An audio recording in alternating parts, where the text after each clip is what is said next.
Okay. Now that I'm back, we're going to go through and start unlocking all the 8-man raids.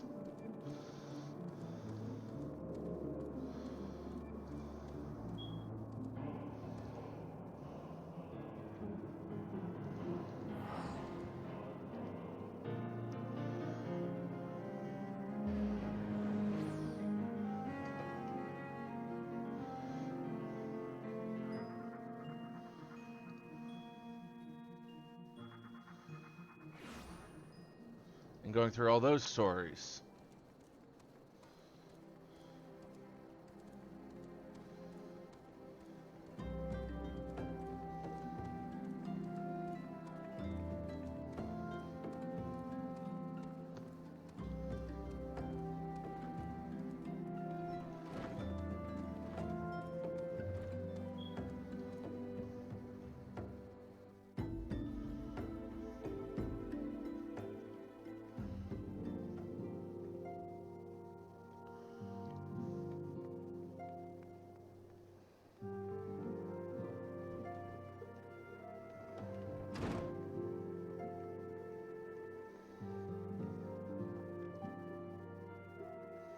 Uh, yes, this one's the one I'm looking for.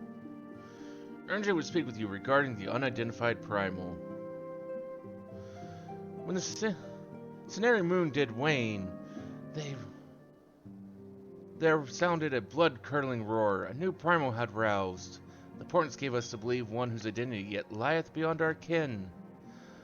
By thy hand, 3 primals have since been vanquished.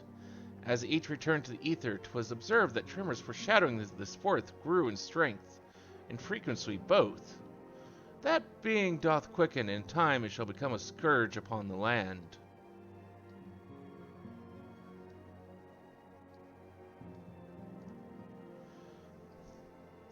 Yet even as we pondered a course of action, a benevolent soul did arise, one who would forestall this threat. Though she be tender in years, she is true of heart and steadfast of resolve. She would solicit thine aid if thou art willing to proffer it. Lest thou wonder, this maiden is of our order. Thus did the antecedent straightways consent that thou shouldest assist her howsoever thou mayest. As soon as thou art able, hie thee to Wineport, where thy petitioner doth await thee even now. Thou shalt for a certainty find her visage strikingly familiar.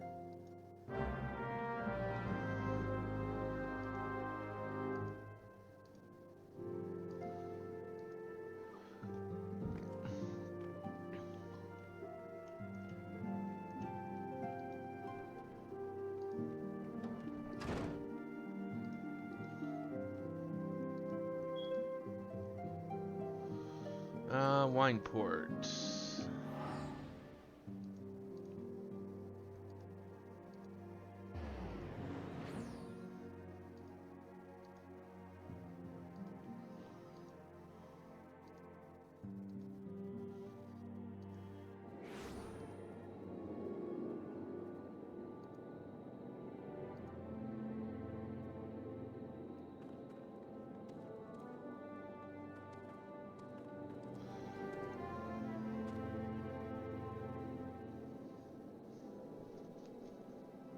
It has been a while, adventurer. As I recall, my brother Alphino took the liberty of introducing us when first, and last, we met.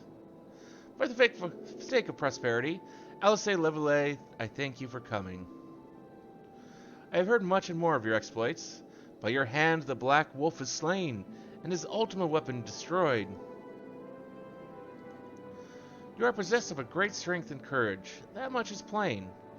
I shall have need of you, one such as you, if I am to see my mission through to its conclusion.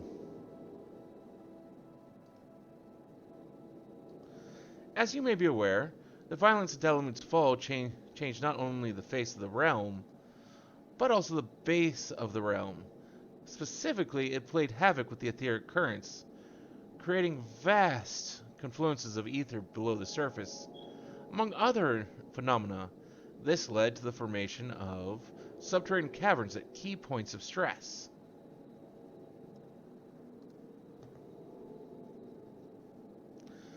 One such cavern lies beneath Castrum Ocidines, and extends to only the gods nowhere. Despite appearances, Castrum Ocidines is as much a research facility as it is a fortress. Gaius von Balsar chose the site for no other reason than to probe the caverns without interference. As you went about vanquishing the returned primals, I observed a repeating wave pattern in the ether, corresponding exactly to the dates on which you were reported to have felled Ifrit, Titan, and Garuda. Upon closer examination, it became clear that these unique waveforms emanated from deep beneath the aforementioned strongholds. Crucially, I recorded the same pattern during the recent celebrations, and have since been given to understand that this phenomenon bears a disquieting similarity to one observed shortly prior to the calamity. 5 years ago, my grandfather invoked the power of the 12 that he might contain Bahamut. Alas, his efforts failed, and he vanished, together with his foe. I would know the truth of what transpired that day, of grandfather's fate, and of that metamorphosis that swept across the land. In casting light upon these mysteries, we'll find a way to cure what ails this world. Oh gosh, you walked the dog and you could hear coyotes off in the distance. I mean, depending on where you live, that might be a concern. Most areas, a coyote's not worth bothering. It's going to be a lot more scared of you than you are of it. If you live in the states of Ohio, Illinois, Indiana, Kentucky, Michigan, or Pennsylvania, or West Virginia, there's something to worry about. Not quite so much right now during this time of year, but here come March, April, May, they would actually become a much greater problem. Because in those specific states, coyotes are actually double to triple the size of normal, and they actually have started to exhibit behavior similar to wolves in that they are actually starting to operate in packs.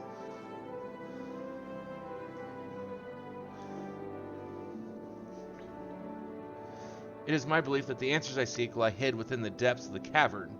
I would have you accompany me on an expedition to find them. If truth be told, I am not one to rely upon others, and have thus far handled matters alone. Yet I am not blind to my limitations. Unescorted, I cannot hope to succeed in this endeavor. I swore that I'd find a way to restore peace to Eorzea. If you desire the self-same, then aid me as you aided my brother and the Scions. I am in your debt. You are a woman of action. I sense that we will accomplish much together. But let us not waste any more time. As I mentioned, Castrum Ocidines straddles the cavern I wish to explore. If I am to have hope of reaching it alive, I will need you to infiltrate the stronghold first and locate a path into the depths. Once you have done so, pray report your success to Storm Private Javoka. You may consider her my assistant here in Wineport. I have every faith that you will not fail me. 12 speed your way. Sound like a crazy dogfight and then howling. I mean, you could also be dealing with basically, due to, in a lot of areas, could also just be a pack of wild dogs. Where basically people have let their dogs have run away and they've actually gone and formed packs. They're feral. You can actually be somewhat worried about too. In most areas, I'd say you'd want to be more worried about them than you would the coyotes.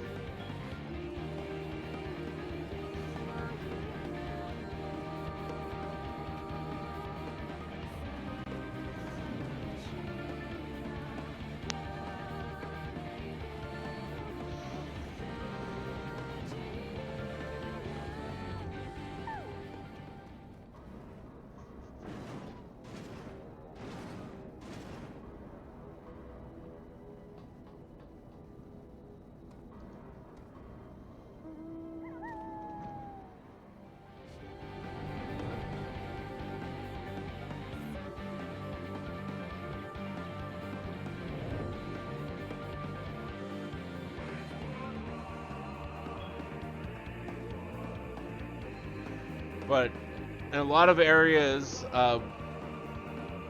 with an extreme abundance of food and not really anything higher up the food chain than coyotes other than man, they've been developing and evolving to be even more of a dominant predator species. So much so that even I know in my state they kind of want to bring back wolves, but the way that the laws state that you're allowed to try and reintroduce wolves, it'd be pointless because the coyotes would actually just kill the released wolves and eat them. As at this point, they'd be higher up the food chain. Wolves rely entirely on packs, and they're not allowed to release them as packs.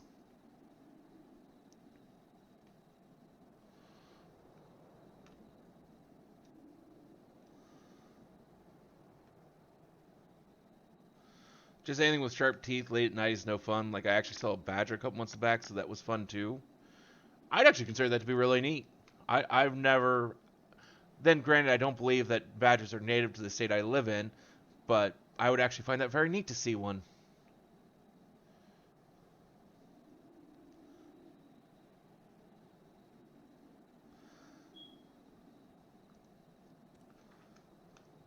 I'm also a little insane. I've been expecting you. By your coming, I take it you have successfully located the cavern entrance inside Castrum Oxidens? That's where it's to be found. Marvelous. Oh, but allow me to properly introduce myself. Jaroka is my name, and it is my honor to serve Lady Alisay. Though for reasons of convenience at present, I also serve the Maelstrom. This uniform accords me certain privileges, you see. In particular, ready access to Maelstrom's regional scouting reports. They provide a wealth of local knowledge, including information on secret passages. But enough about me. I shall notify Lady Alisay of your discovery, that she may prepare for the expedition. Though I don't doubt your abilities, none can say what dangers lurk beneath Castrum Oxidines. For my lady's sake as well as your own, please spare neither preparation nor caution.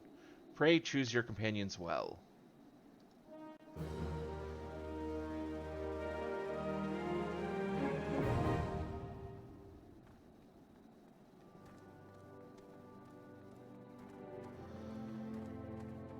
Well, I mean, yeah.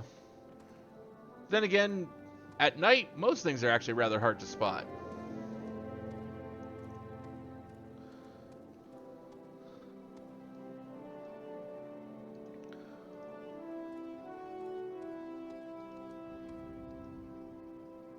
We just don't really have the senses to really properly do that.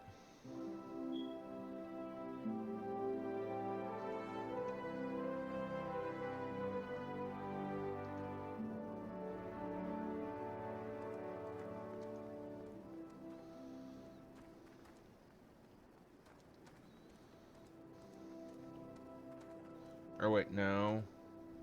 Withdrawal. Because we're going to do this on sync just to get it done quickly.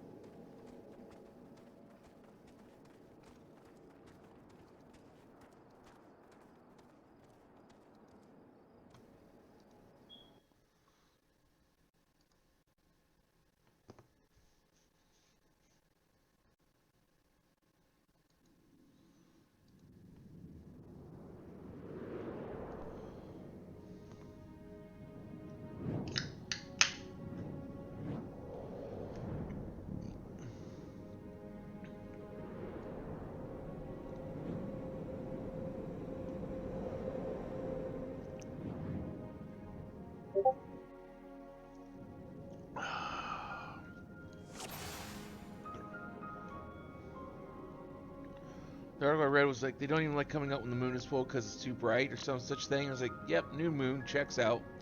But it followed me into the sidewalk and was under a street lamp. I was like, I'll go around you. A decent amount of social distancing. I Nocturnal predators usually don't give a crap about the moon. The moon's phases upon where they're going to go and whether they're going to be out. Um,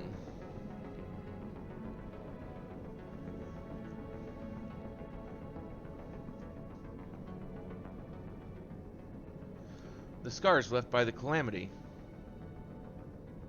I can scarce breathe for the surfeit of ether. Tell me, have you ever seen corrupted crystals such as these? Such crystals manifested across the realm when the course of the great river of ether was irrevocably altered 5 years ago. Behold, one of the objects that caused that alteration, a fragment of the lesser moon, Dalamud. Ancient Allah created Dalamud, or Meteor, to use the Garlean name, to serve as celestial prison for Bahamut. Its fall inflicted grievous wounds upon the land, wounds that have yet to heal, as is evident from the corrupted crystals.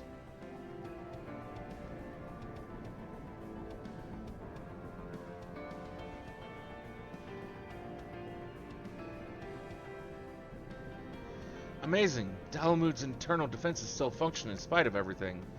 A testament to the ingenuity of the Alligans. The Garleans seek to appropriate their advanced technology, I'm certain of it. We're about to come face to face with secrets that have long lain buried within the sands of time. Great dangers may lay beyond, but we have come too far to turn back. The truth of the calamity is within reach.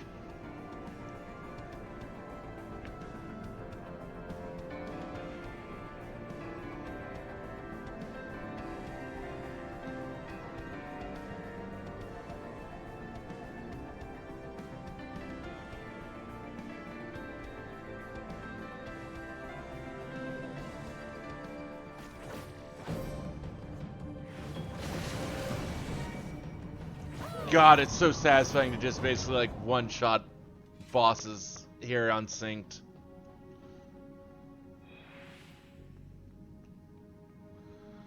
Just like, yep, here I am.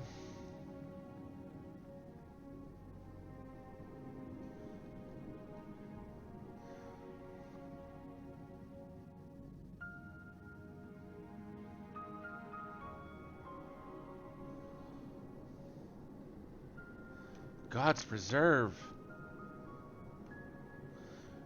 Dark wings out engulf the very heavens. These could only belong to Bahamut, the primal who laid Eorzea to waste 5 years ago. At Cartno, my grandfather sought to imprison Bahamut anew by invoking the power of the 12. Alas, the Dreadworm proved too powerful and he soon broke free of his confines. Yet instead of resuming the destruction he had begun, Bahamut vanished, whither to no one knew until this day. But I do not understand. If Bahamut is truly a primal, how is it that he retains his physical form? Did grandfather defeat him, or is there some other explanation? We must press on if we are to learn the truth.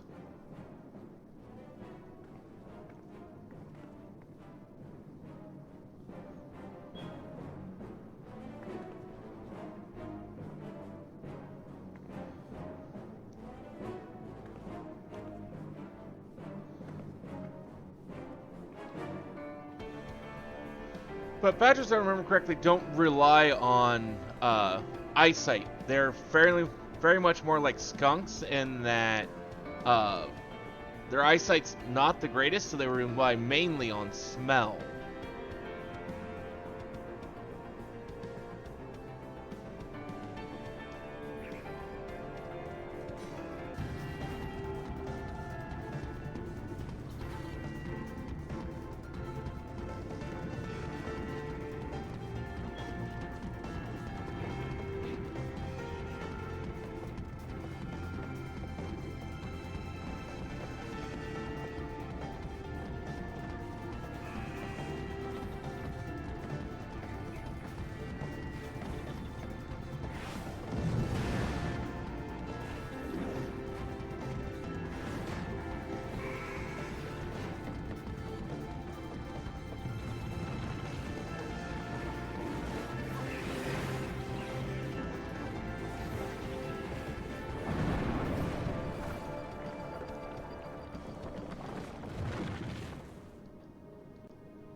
At first that was a skunk, then I was like, nope, that's a damn Hufflepuff. Skunks are pretty easy to figure out when it's a skunk usually, because you can usually smell them a good ways away, even if they haven't actually sprayed anything.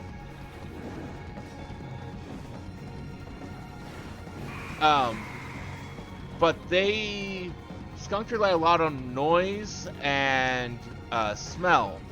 So if you're traversing in an area that has skunks, and you know one's close, and you want to avoid getting sprayed, and you can't see where it is, just keep talking. Make yourself loud. That will usually startle it on its own and send it running away without you ever getting sprayed.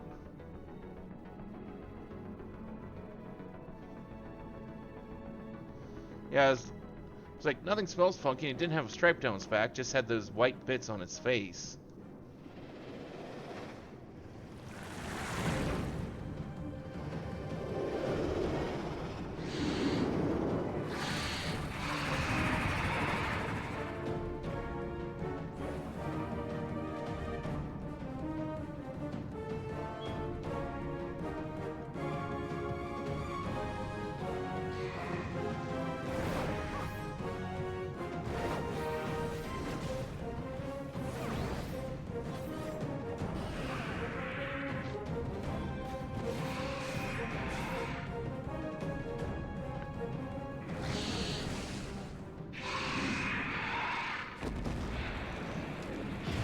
There's a couple times when I go outside at night and there's a skunk that sometimes comes through here and I can smell him. It's just like, as soon as I go out the door and smell him, it's like, okay, we start making noise, and hopefully that scares him off.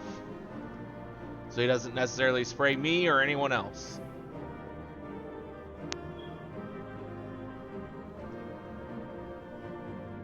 Well, I mean, even if it was a stray cat, if it's a feral cat, it wouldn't actually even necessarily know to meow in the first place.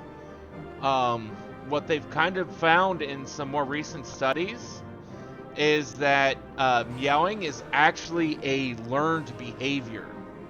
It is not as what was most people think as a instinctual behavior. It's entirely learned as a means of trying to communicate with us to get us to provide whatever the cat wants.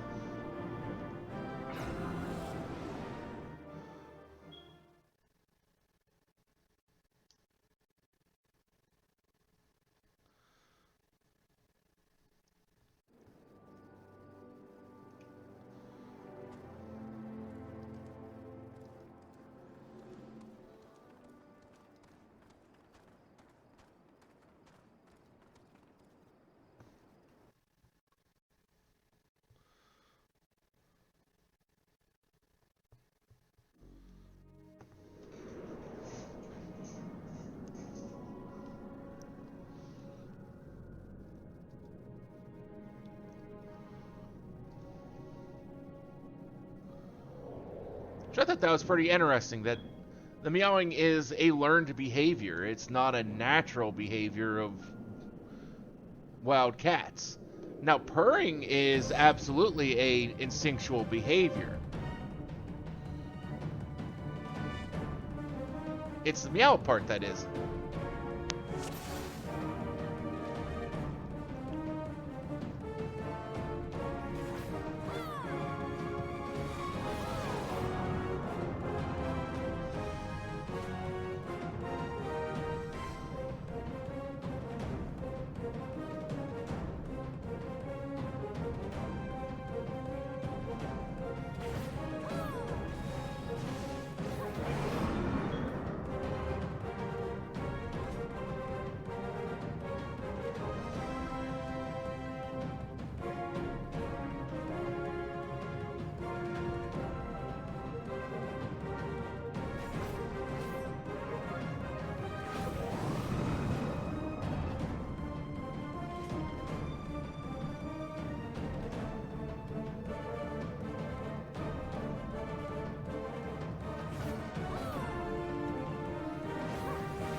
Uh, well, I mean, the ones who meow back probably have more and better experiences with humans than the ones that are running off.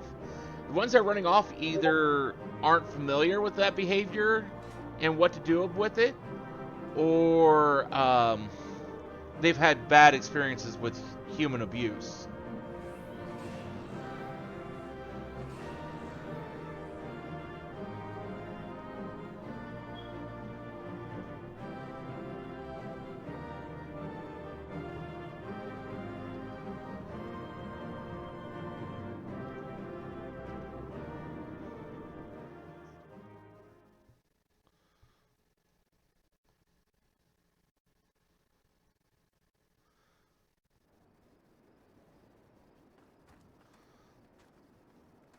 I've actually got a friend. She lives in a rather rural area and tries to get get cats, strays that acclimate to humans, and try and get them adopted out to people after getting them spayed and neutered. And she does it a very slow process of actually getting the cats to actually trust her first.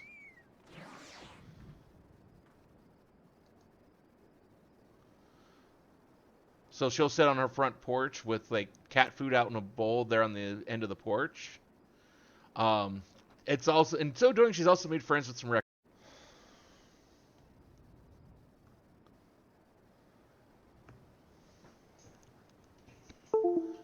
I'm very sorry.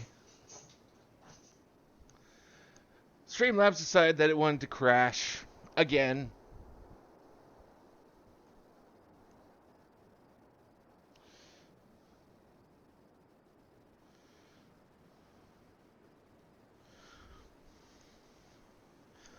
Yes, it is very sweet. Hopefully, I'm back and can be heard, and everything is back to working.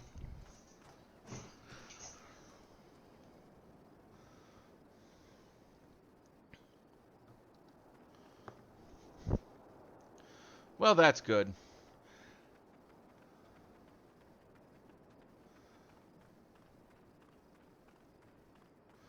Well, I mean, she more does it because she's also kind of a crazy cat lady. Um, and she doesn't really want to see the cats get eaten by the coyotes that are in the area. You don't think you have audio, though?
Okay, testing. Okay, see, at least we're at least reading this.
Okay, let's see if it's working here now.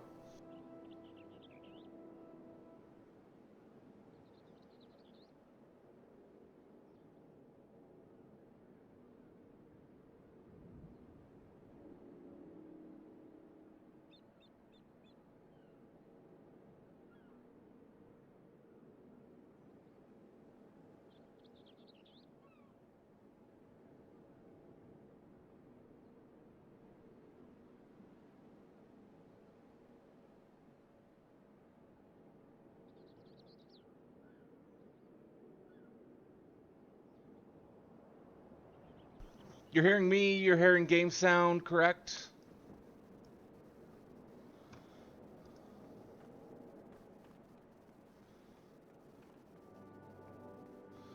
Okay.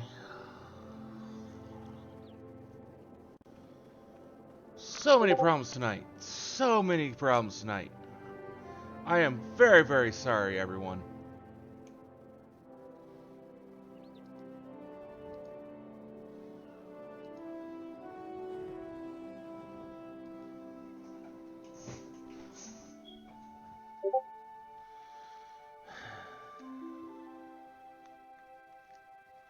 So very, very sorry.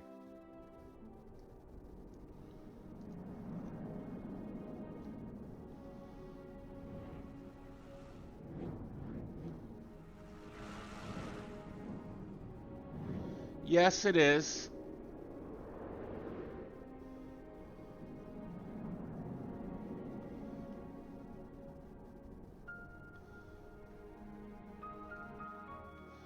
I just hate having to relaunch streams so much.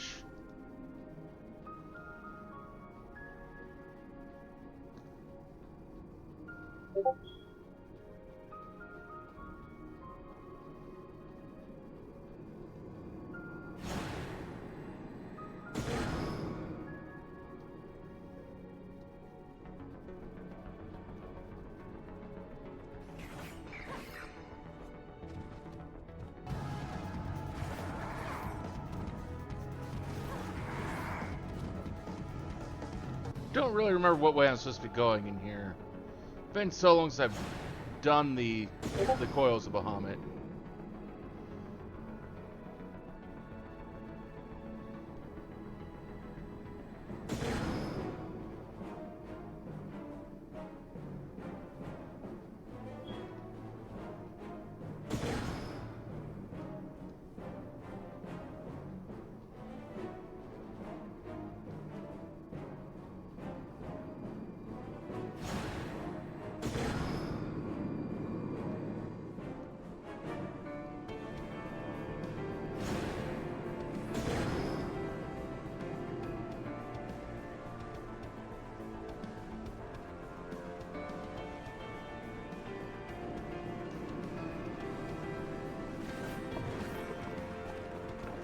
But yeah, apparently the talk of cats overloaded Streamlabs and decided to be spiteful.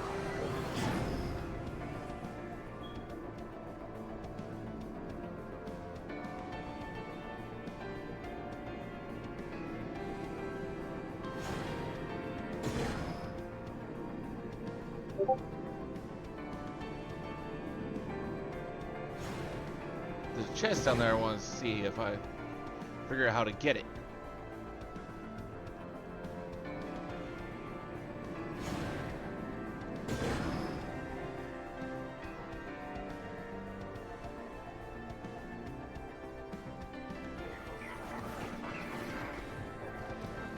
Don't know what's in it, but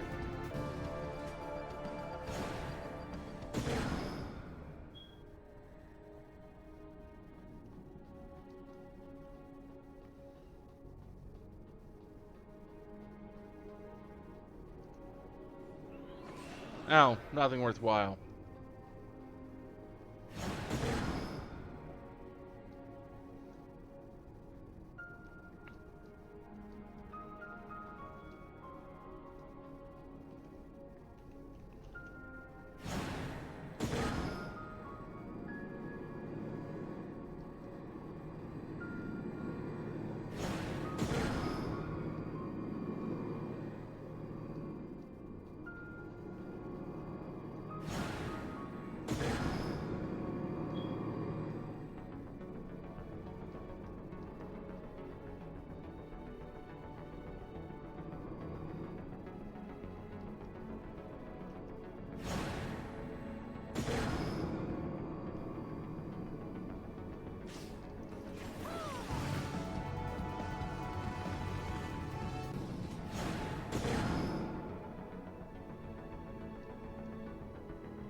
Go up and then down.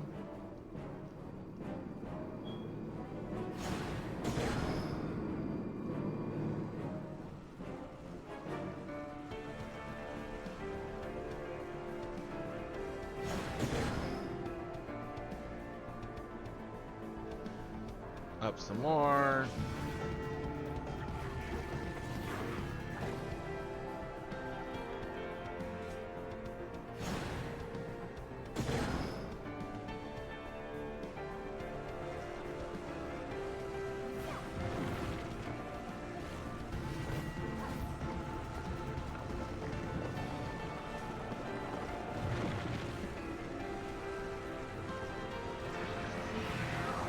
Such things as this are usually quick if you know the way. I do not know the way.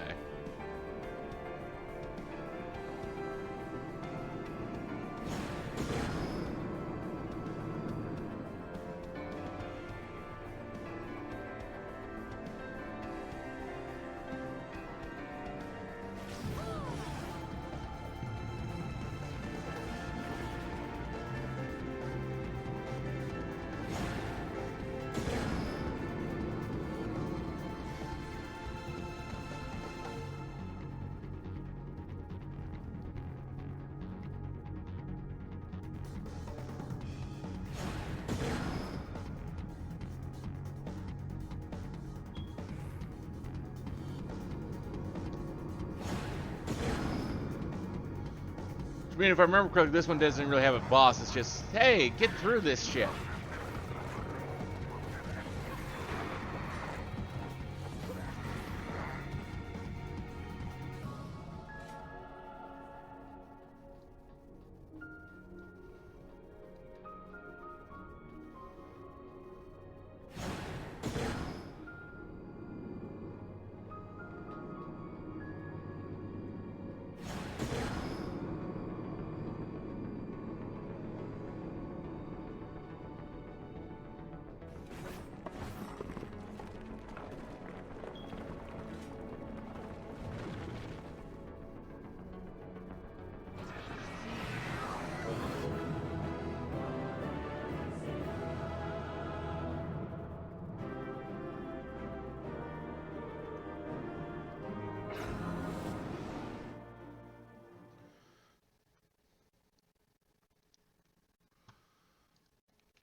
Okay.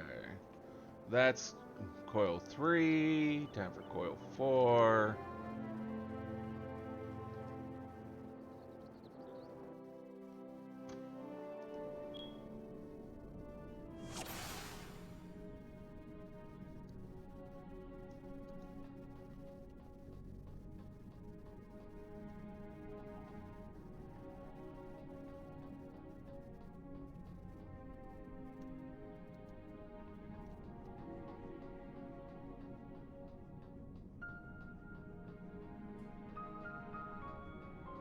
Ah, there we go.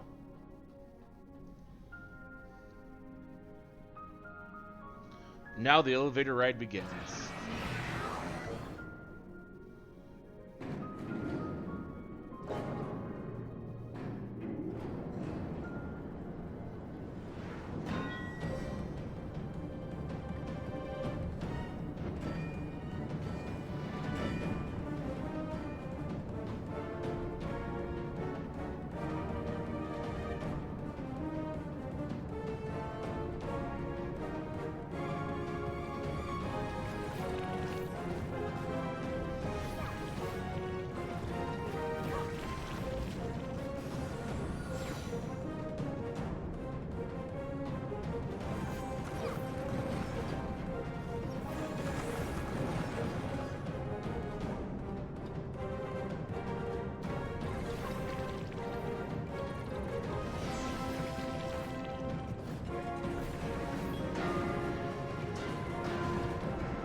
And thank you. I mean, I should with how I'm doing these old raids.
I don't know how this one will go.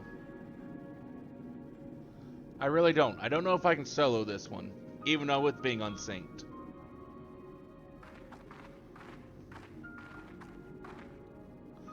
This is going rather more smoothly than I expected. It is indeed convenient to have a hero on hand. Gods, that the cavern should open up again, even at this depth. Huh, this resembles a finger.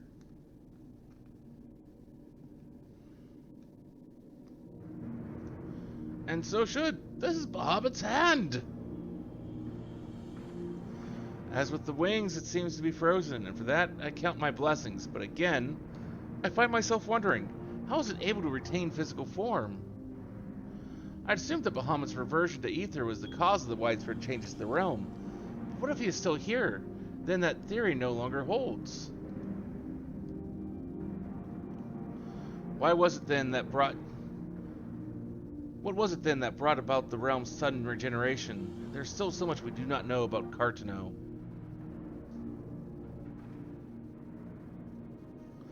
I haven't the slightest inkling how deep these caverns run, but we must continue.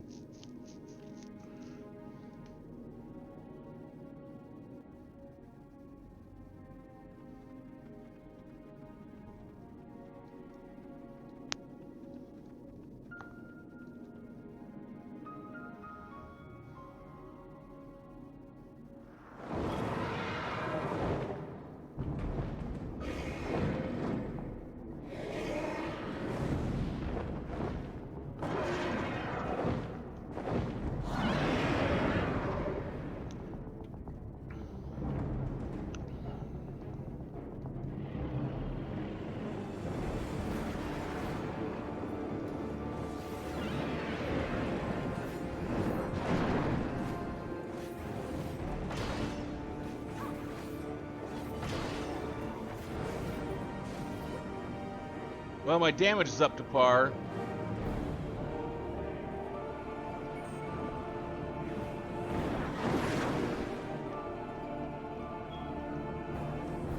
I need to survive dive bombs here, though.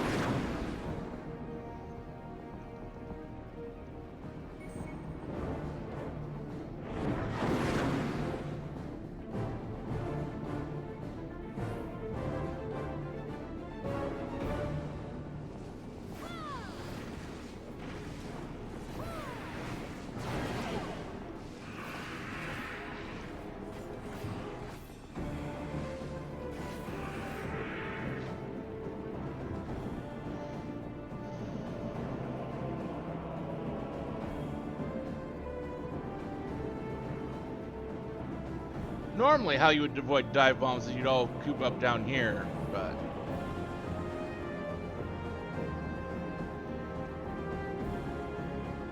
Come on, Twintania.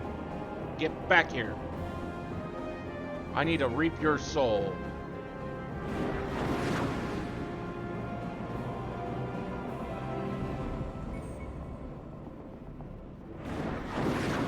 Shit! See what I was talking about? I had to try to avoid dive bombs, and I just couldn't do it.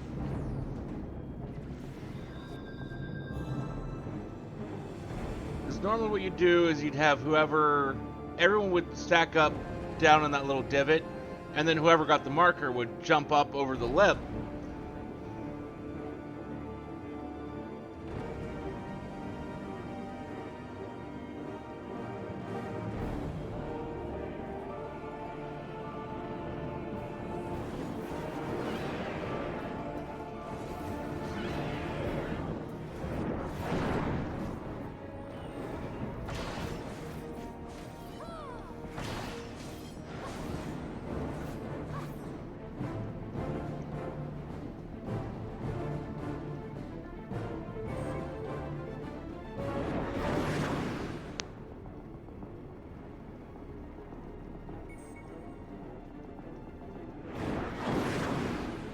Damn it. Worst part is I can't tell where Twintania is actually coming from.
I don't know, we'll just try staying down here.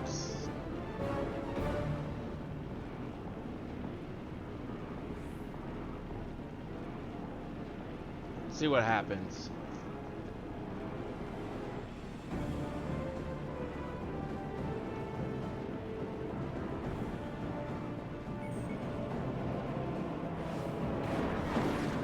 Didn't work.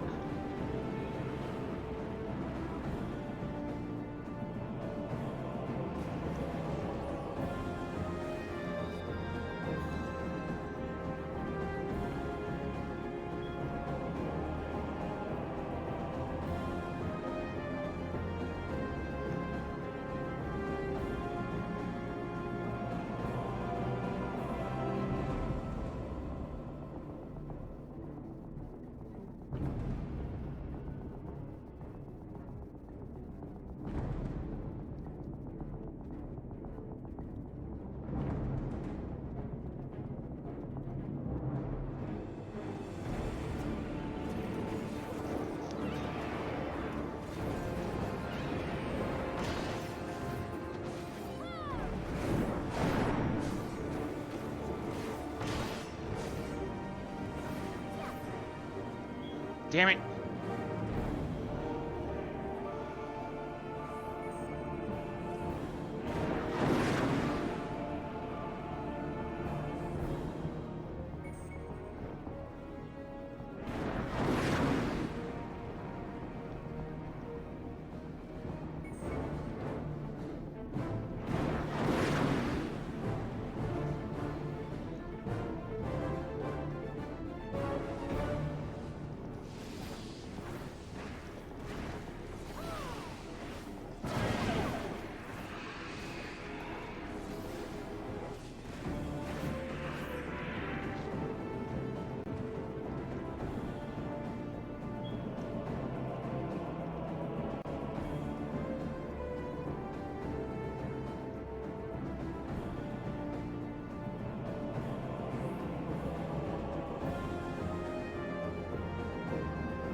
I think there's another phase of dive bombs I've got to survive.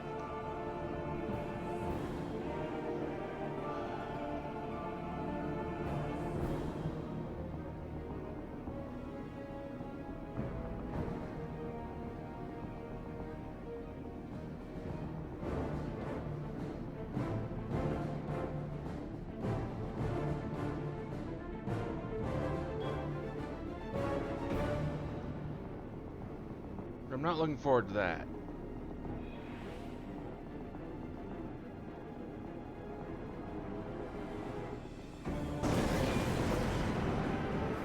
Nope. There we go. Done.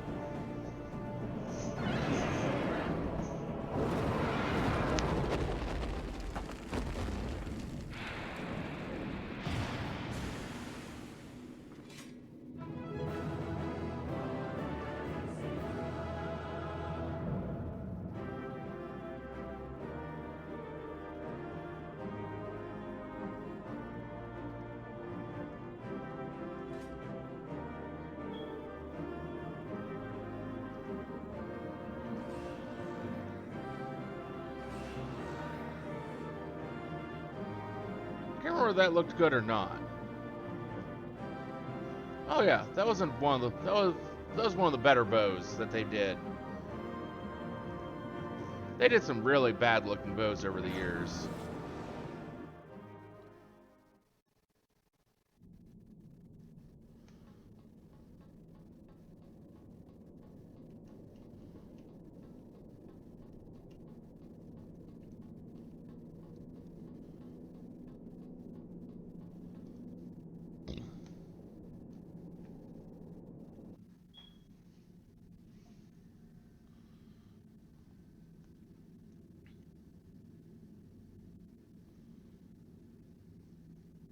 This contraption, is it used to control the saturation of ether?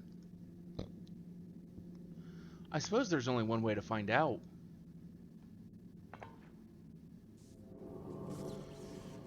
Yep, you push the button and see what happens. Usually, though, when you push a button on anything you don't know, it's usually nothing good that happens. The dragon you vanquished earlier, doubtless you noticed a peculiar contraption about its neck.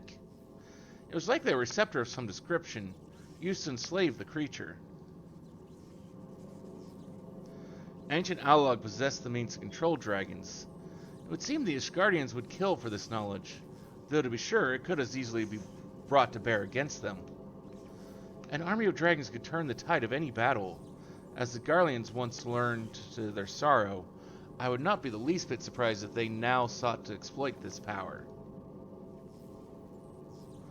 Whatever their plans, this serves as a reminder of the might of the Allagans. One can now help but wonder how so advanced a civilization came to fall.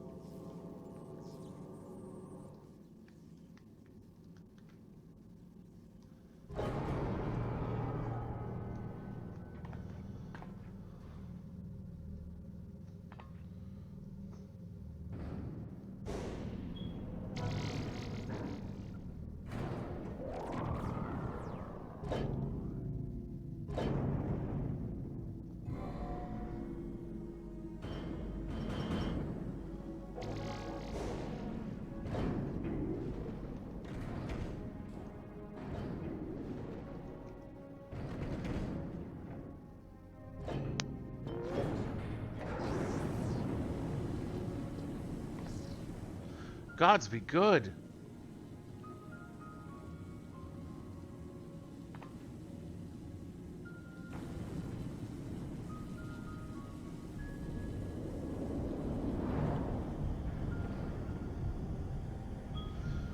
This is Bahamut's head.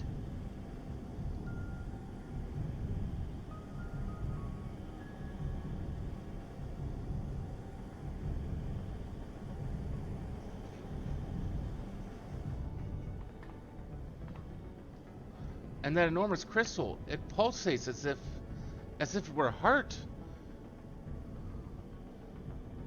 Then the primal that had awakened was Bahamut all this time. No, no, no, no, no, no. This cannot be true. This would mean that grandfather died for naught.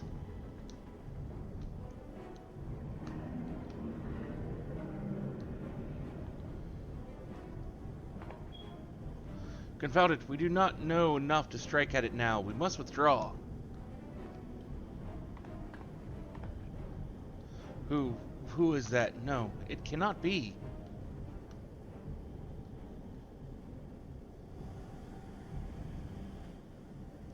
Grandfather, is it truly you?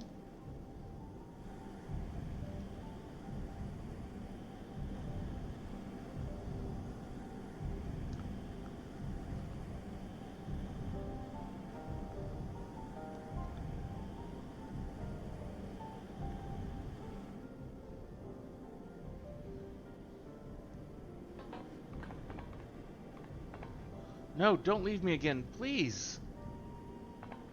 Grandfather!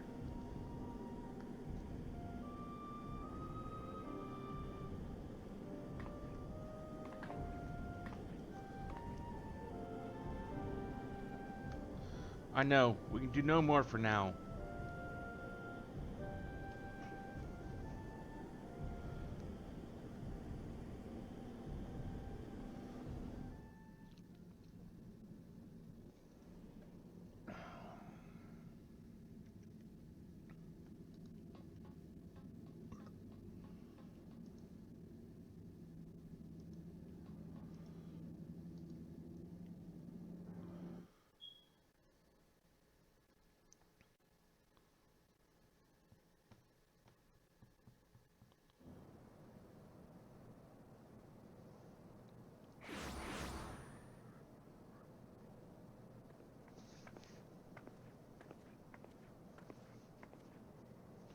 But this looks like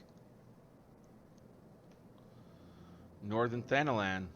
How do we come to be in Northern Thanalan of all places? Oh, but such details matter little. Grandfather's alive. Bahamut did not defeat him.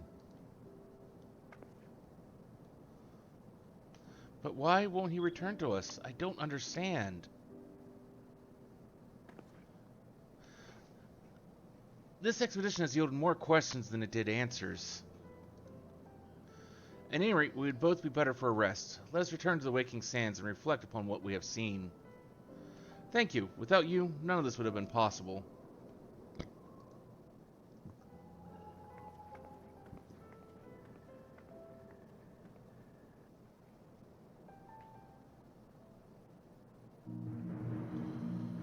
Okay, so where's the next part of this take me? Or where does the next part of this start?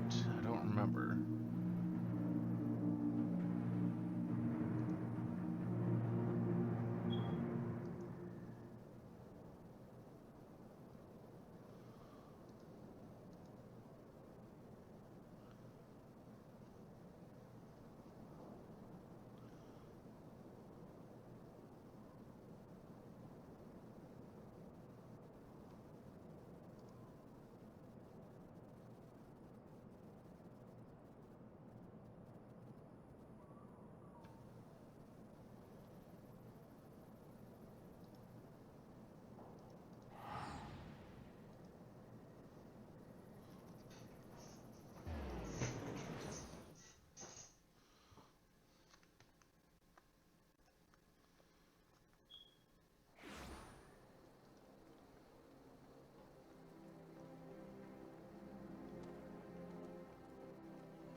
Okay.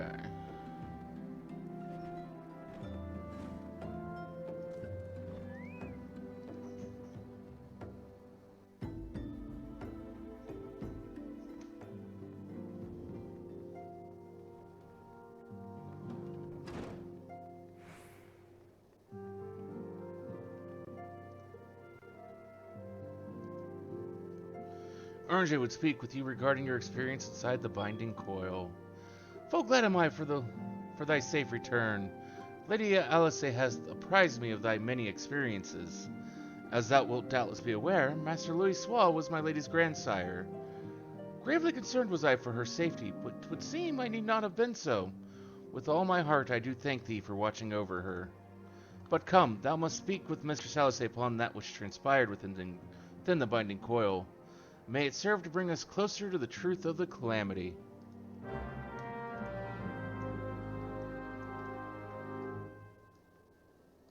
Shall we begin, then?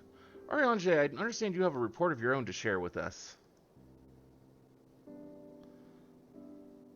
Aye, my lady, even thou didst emerge from the depths. An etheric disturbance betokening primal activity was observed. And Mordona was it marked first. By comparison of time and magnitude, we have since deduced its origin, the Cartano Flats. Strange, there have been no reports of primal activity in that region. It could only have been Bahamut. That would certainly explain how we came to be in northern Thanalan. Somehow the cavern took us all the way from Fieldbrand to the heart of Aldenard. 'Twould seem so, my lady. It is all but certain, then. After Bahamut disappeared 5 years ago, he hid himself deep beneath Cartano, and has since lain dormant, regenerating. Aye, my lady, taken together with thine own account of Bahamut's continued presence, the land's slowness to heal and the disorder of the etheric currents do point to one conclusion. Bahamut stirreth. If left unchecked, the primal shall drink of Eorze's life forth, till he doth waken to rain ruin upon the land.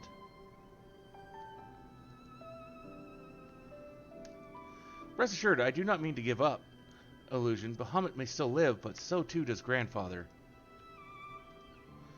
For the past 5 years, he has been keeping vigil over his nemesis, making certain that the primal does not escape. Master Louis Saw doth yet live? I durst not hope, and thou art certain 'twas no mere manifestation of thine own too sorely felt grief.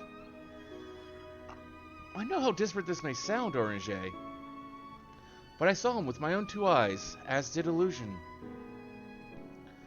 but he vanished deeper into the labyrinth before we had a chance to speak. 2 more like fragments of Dalamud pierced the earth when the lesser moon fell.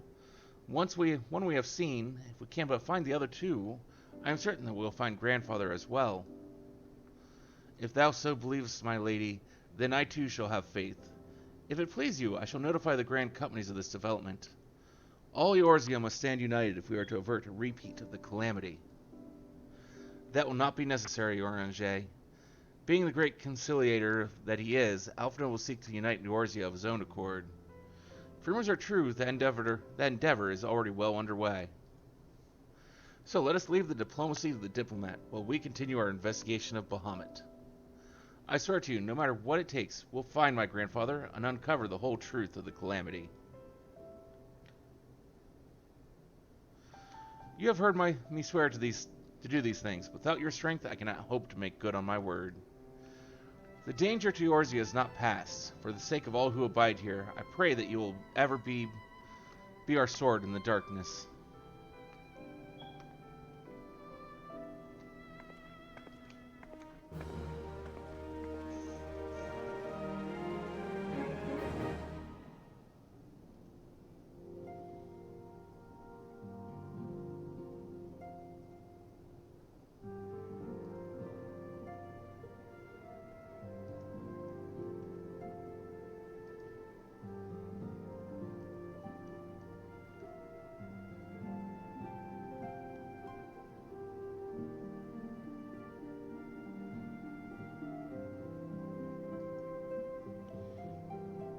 Oranger would have you delve deeper into the mysteries surrounding the elder primal Bahamut.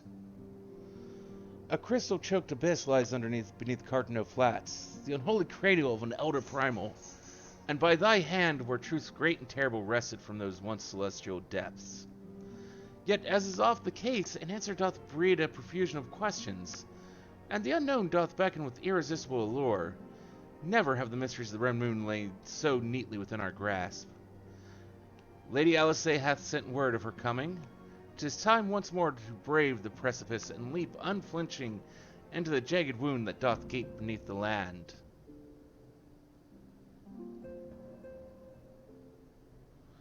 Mine apologies, I trust I have not kept you waiting over long.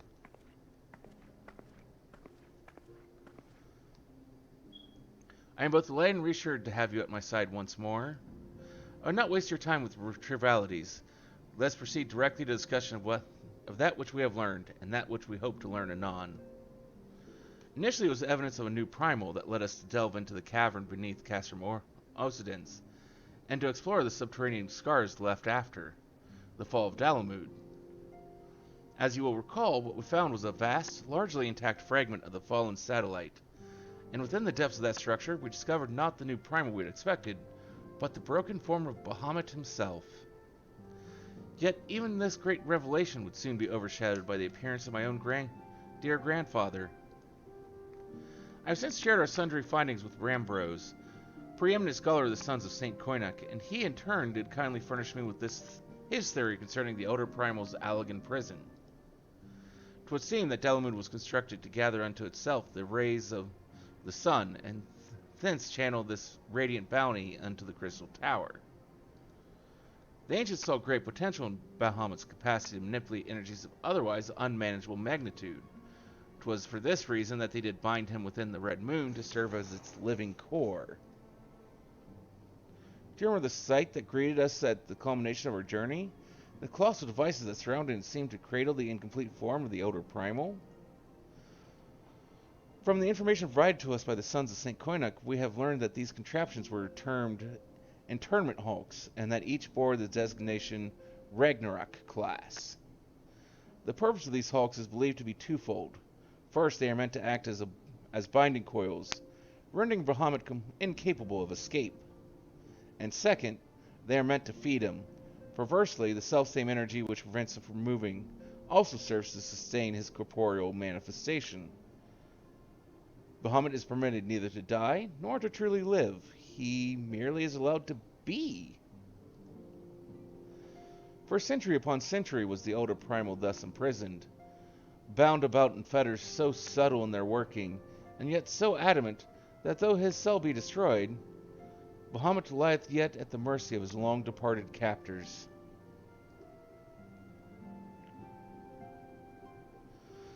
It has long been held that the primals require the prayers of their faithful followers to exist, yet none alive worship Bahamut. Could it be, then, that the Allagans found a way to simulate prayer itself? It seems the only logical explanation. I would postulate, therefore, that the regenerative mechanism in question also supplies something akin to the power of prayer. Consequently, if all of the internment hulks were to be rendered inactive, Bahamut should dissolve into ether. Upon the evidence of the previous foray, we determined that this elder primal was sustained by 3 such binding coils.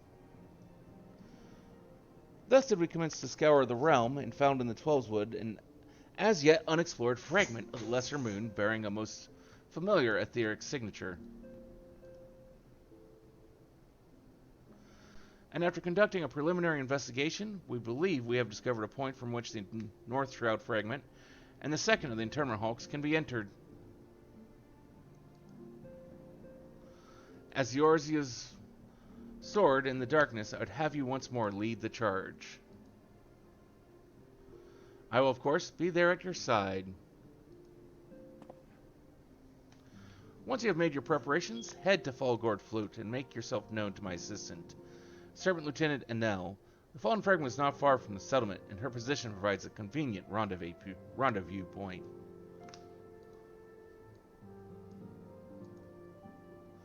I will break these Allagan fetters, for they bind my grandfather as surely as they bind Bahamut. Yeah, we'll see what we can do about that. I mean, there's only so much we really can do, but...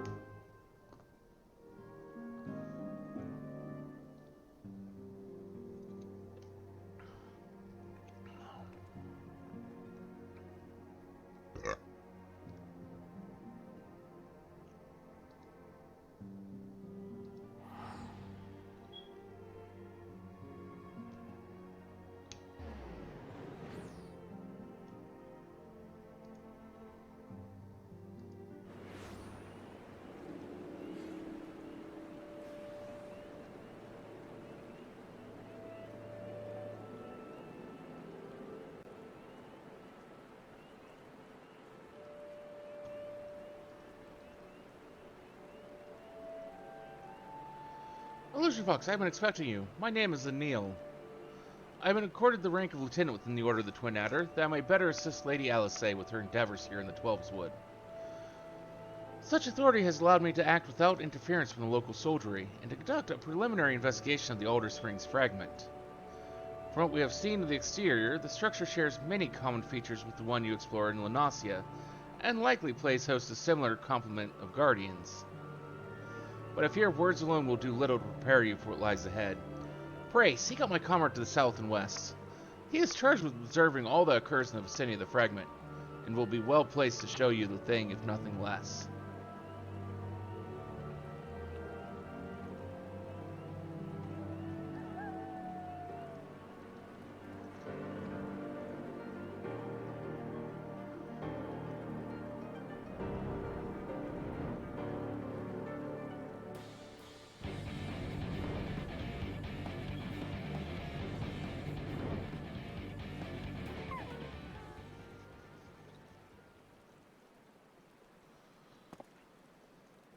What a business brings you to this broken land?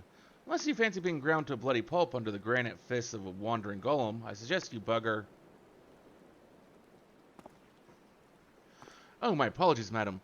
Lady Alice did send word of your impending arrival, but it would seem I've grown rather too accustomed to shooing away curious sellswords and reckless explorers.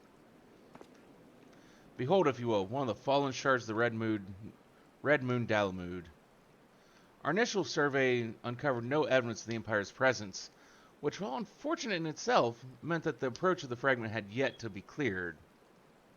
After much effort, however, we succeeded in carving out a semblance of a path, which should grant you access to the entrance, and that, I'm afraid, is where our progress ended. The interior, well, assuming that the architecture of this hulk resembles the first, the master controls you seek will be located at the bottommost layer. apart all the ingenious and deadly defenses of which the ancient elegants seemed so indecently fond. If you would know more, I'm afraid there's nothing for it but to brave the depths of the fragment itself. Lady Alice will soon be arriving at Falgord. Pray do not tarry on your way. Back to the lieutenant's post, I imagine our young mistress will be the most eager to commence the expedition. The road ahead promises peril plenty, and I would humbly suggest that this is not the occasion to stint on preparation provisions. May the 12 watch over you.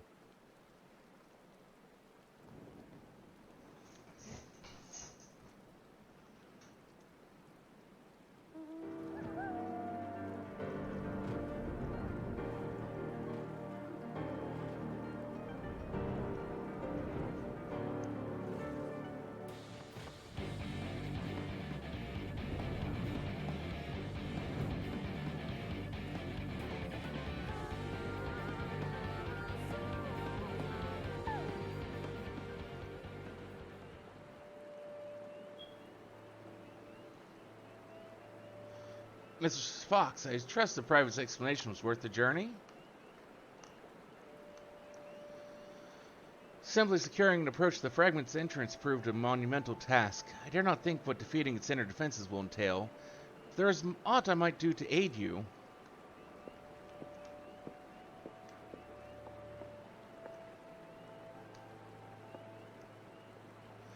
Lady Ala...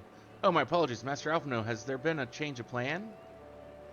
Orange informed me of the impending expedition. I merely came to exchange a few words with my fellow scion before she disappeared into the depths of the second coil.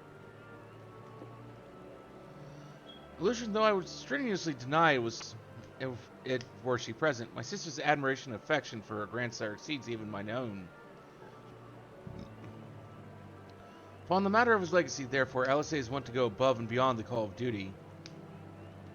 In our grandfather's absence, she has made the salvation of Eorzea her personal crusade. 'Twas that which prompted her to brave the perils of the first coil. Yet the fact that she risks her life in this manner is not the greatest of my concerns. No, it is her subsequent fixation upon my grandfather's shade that worries me most. This quest is to rid the world of Bahamut must not become a quest to save a man long dead. My sister must needs have a better reason to fight. A time will come when the fate of the realm rests upon our shoulders, and when it does, we must be strong in our resolve, and certain of the stakes of which we risk all. There is a wide difference between fighting for the good of Eorzea and fighting for the love of a man who died for the good of Eorzea. Alice must choose her own path. She cannot rely on grandfather to choose it for he is gone. I am glad it is you with whom she makes this journey. If Alice is to discover a deeper purpose, then where better to find one at the side of Eorzea's greatest champion? 'Twas there that I found mine, after all. But 'tis past time I was gone. Fair fortune in your endeavors, Illusion. Ah, Lieutenant Nell, was it? I'd appreciate you making no mention of my presence here to my sister.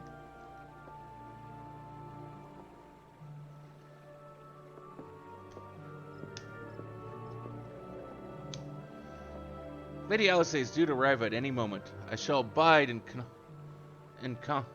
confident expectation of your triumphant return.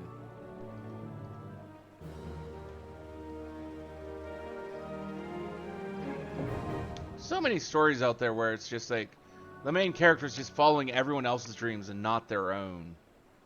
Like most recently that I can think of is Cyberpunk Edge Runners.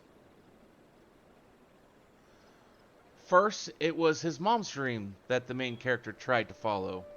And when she died, he gave that up and found a new figure to kind of admire and look up to. And then took on their dream and subsequently died for it.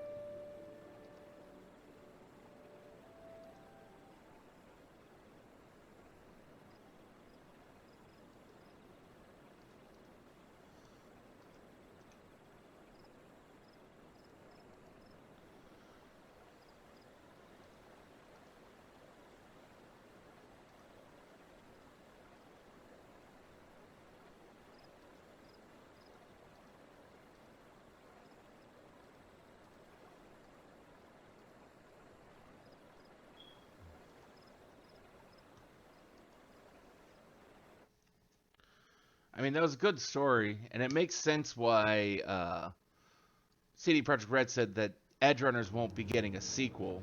Because, I mean, Edge Runners is a complete story. You can't really... I mean, you can do more anime and the cyberpunk world, but you can't really just continue that story.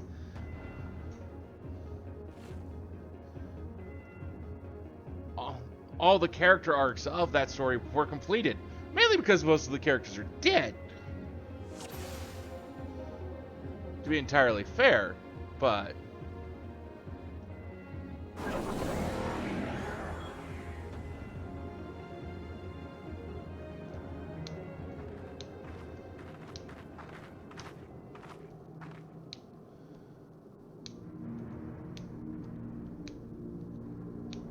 How strange.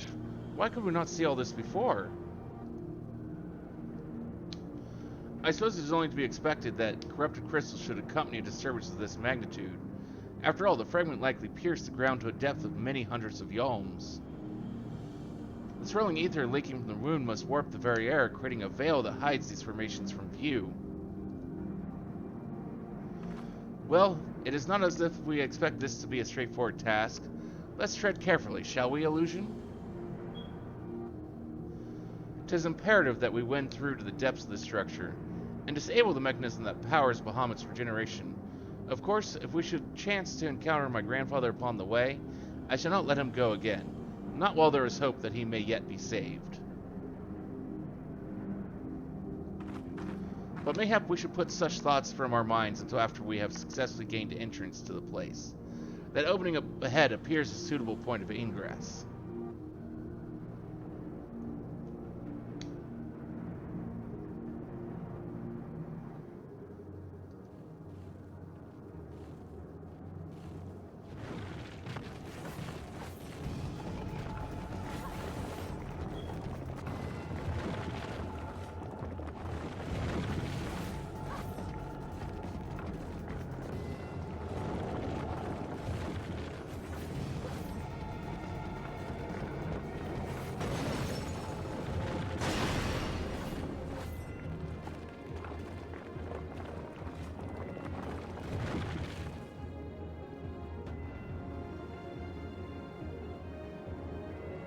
And sorry if I gave any spoilers there. I didn't think about it for the moment.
Dun, dun, dun.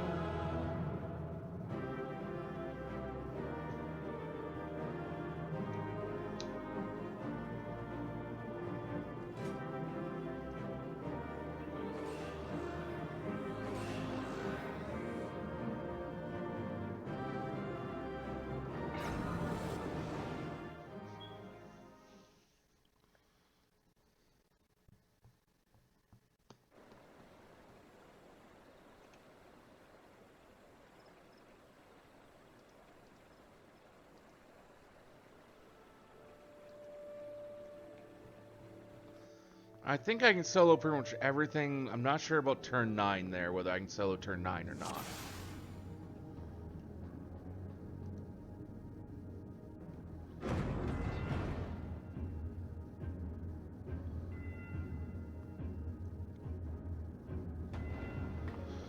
I'll certainly try. I just don't know whether I can or not.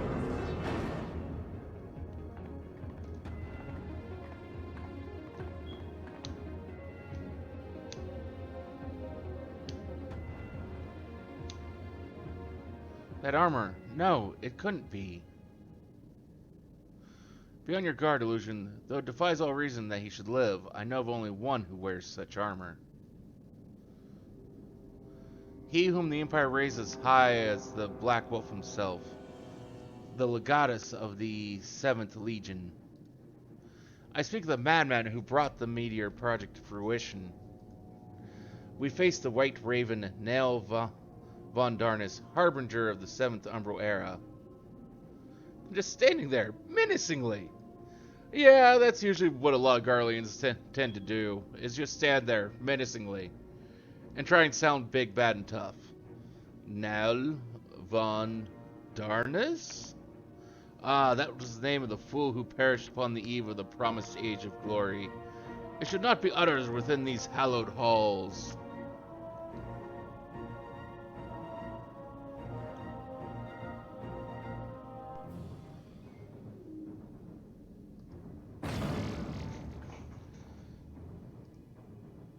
Out of love for his loyal servant, the one true deity named me now Deus Darnus.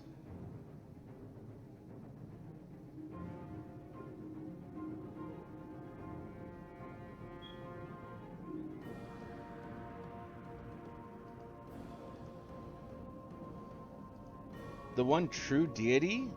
Bahamut. He speaks of Bahamut? Yeah, I think that's who he's in reference to.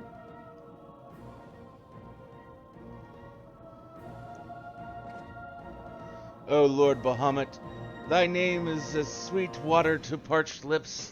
How my heart swells at thy sacred touch.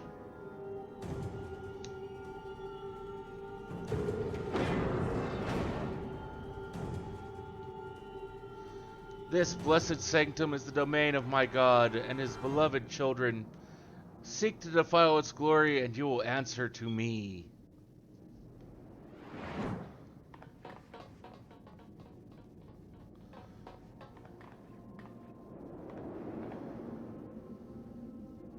Well, guess what? We're going to go in, we're going to push all the buttons and break all the things.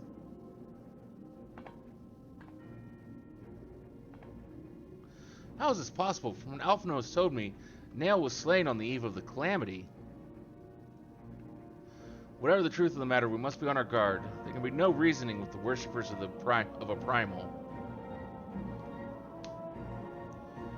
Oh yeah, I should probably put this up there for anyone who's watching and wants to join.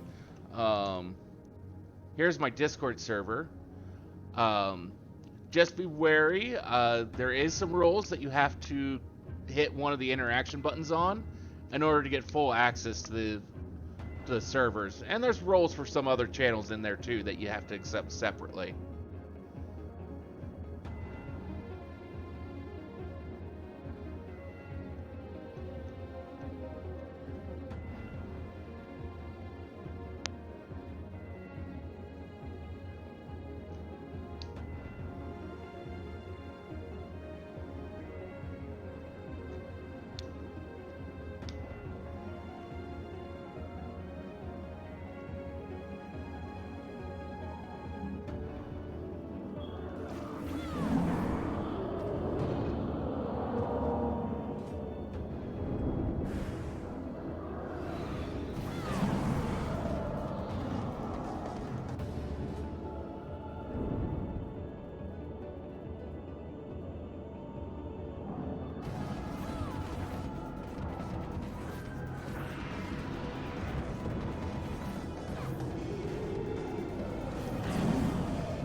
Okay. Bioweapon storage. So this may be interesting.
I'm reminded of the passages beneath Castrum Oxygens.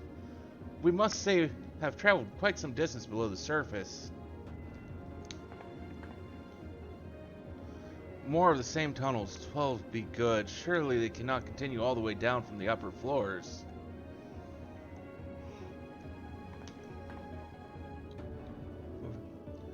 It is difficult to see inside, but I have a terrible feeling those quarters house most of the dreadful guardians you have already faced. It is said that the Allagans excelled in the creation of chimerical beasts. Now, the Red Moon teemed with a thousand fantastical monstrosities, all to prevent the enemies of the ancient empire from releasing the Elder Primal. I wonder, the creatures that prowl these halls, could they be the beloved children of which Nell spoke? Well, this is yet another mystery to ponder upon our return. Shall we continue onwards?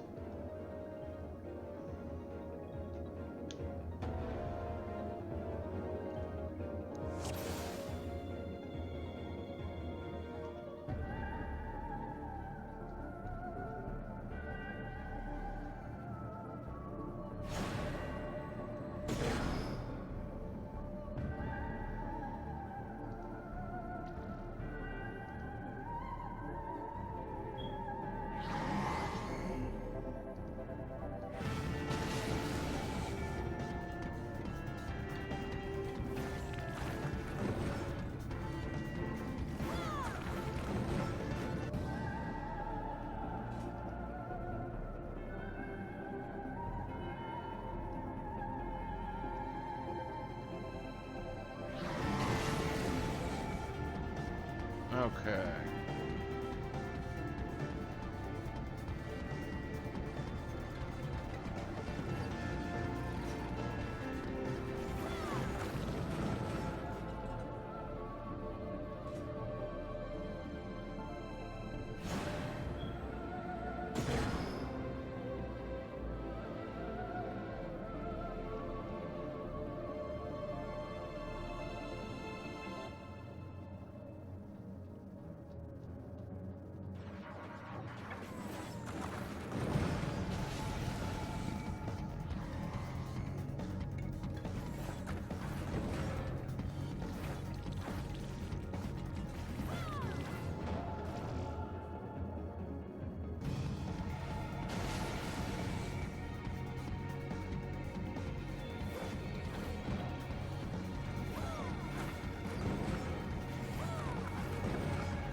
Oof.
Okay.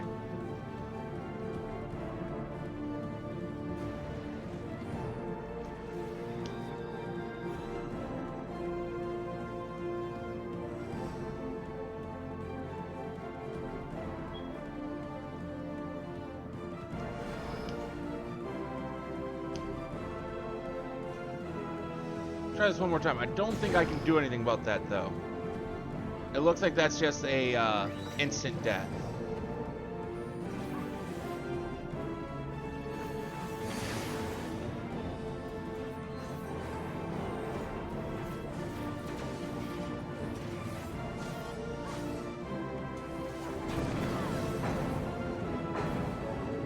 Yeah, it's just an instant death. I can't do anything about that. I gotta get some help.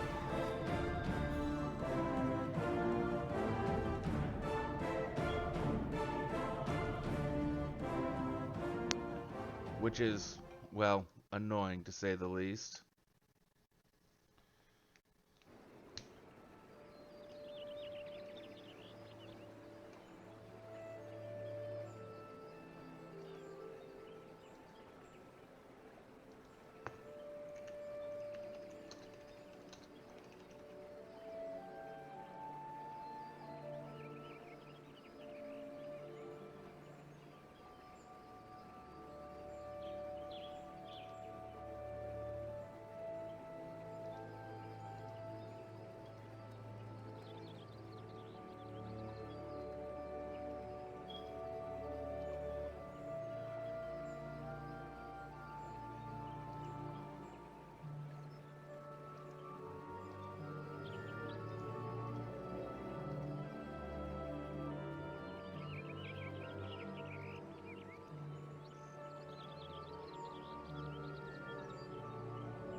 Well, let's see if we can get some people for that.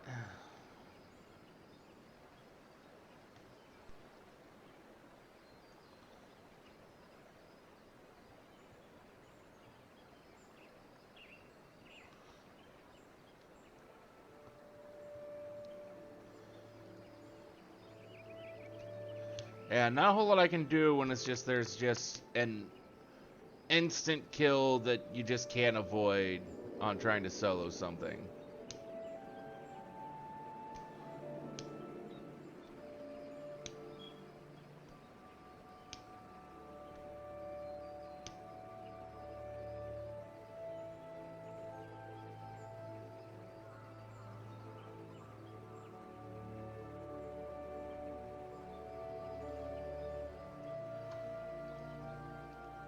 Which sucks, because it's like, what do you do about it?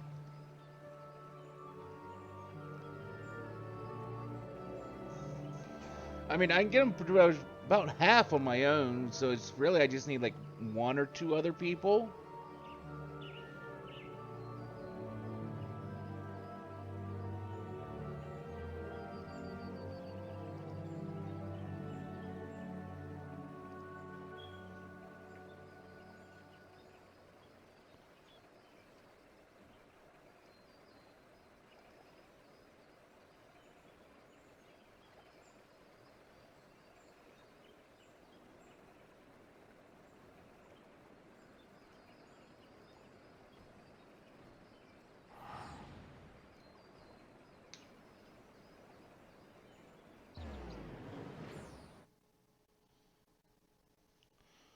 We just have to get at least one or two other people.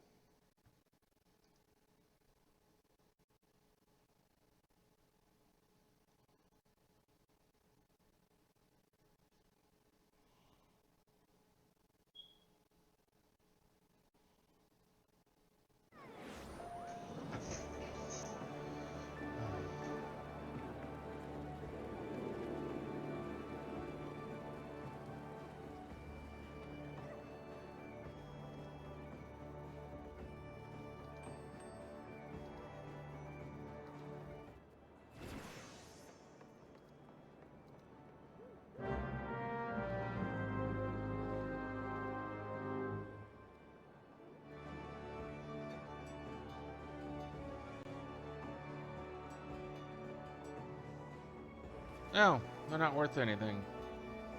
So we'll turn them into gear and then actually make some money off those.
Let's see. Just aren't worth anything.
Yeah, yep, we are.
Well, have a good night. Sleep well. Thank you for lurking.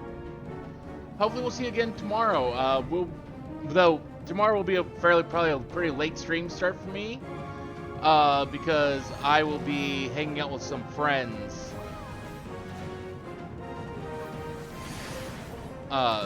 Till probably pretty late.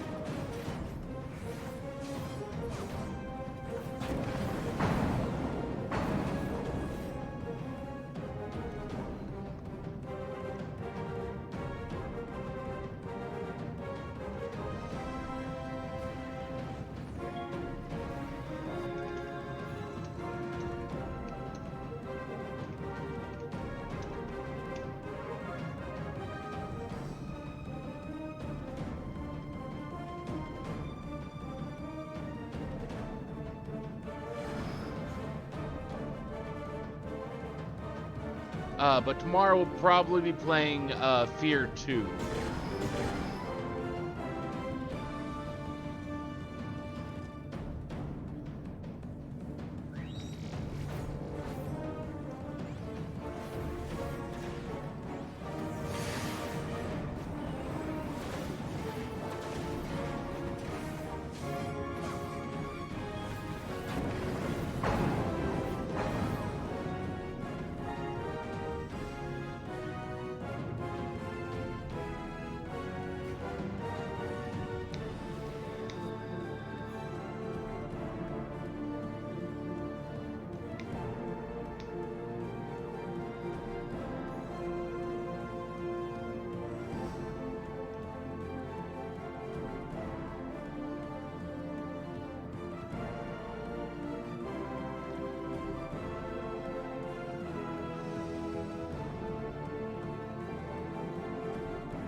I just don't have the DPS to power through.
Okay, give him a second here.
Okay.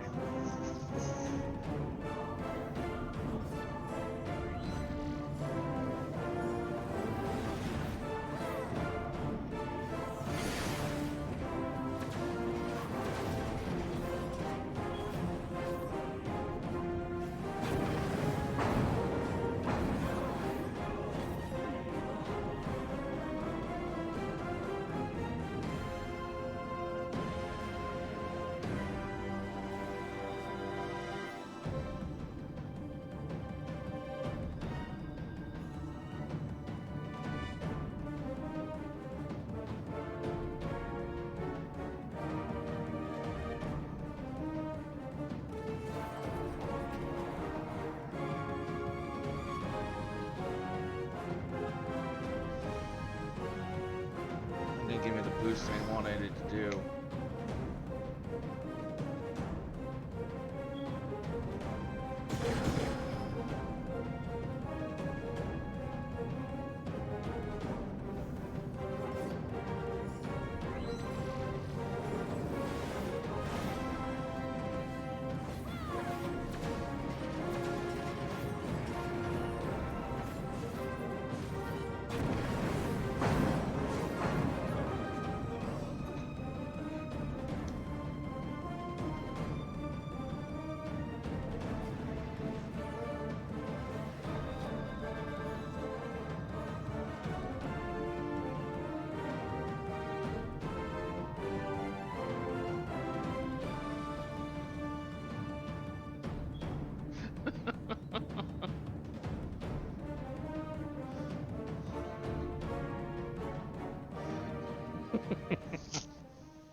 You're fine.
try this again.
I'll do that later.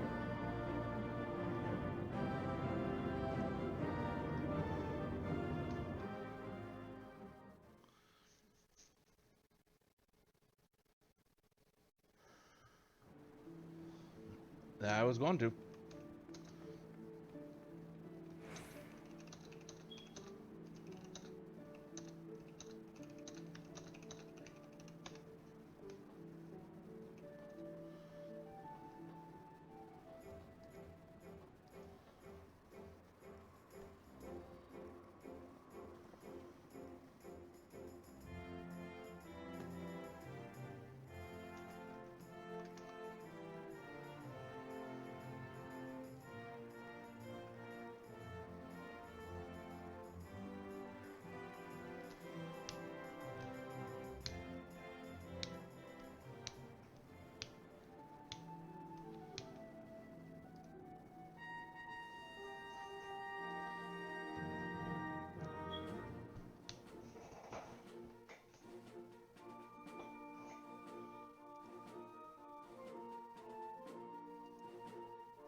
Okay.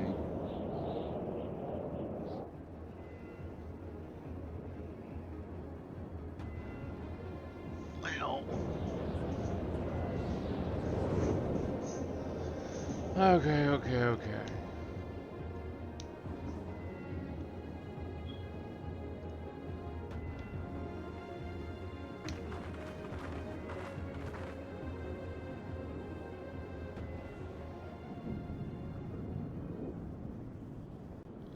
That surely cannot be Dalamud. Where are we?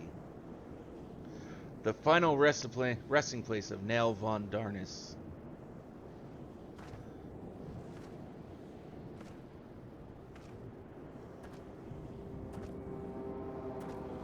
This is a grave for the undeserving.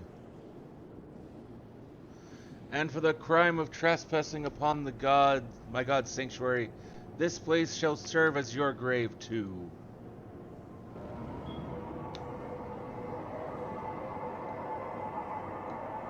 No!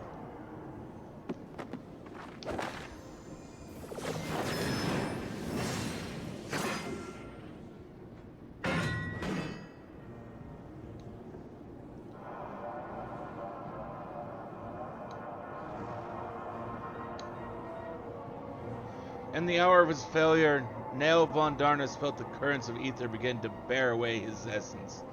But before oblivion could claim the last of him, a divine will reached out, and I was born. Then did the words of my God resound in mine ears.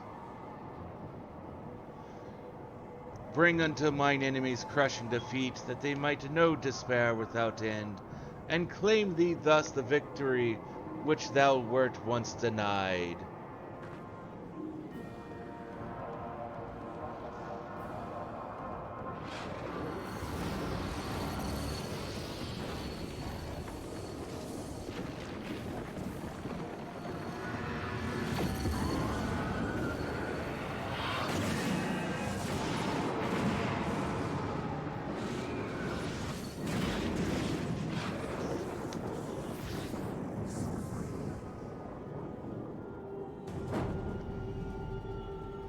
Twould seem that little remained of Nail's absence when Bahamut plucked him from the brink of oblivion, and the result was this strange simulacrum.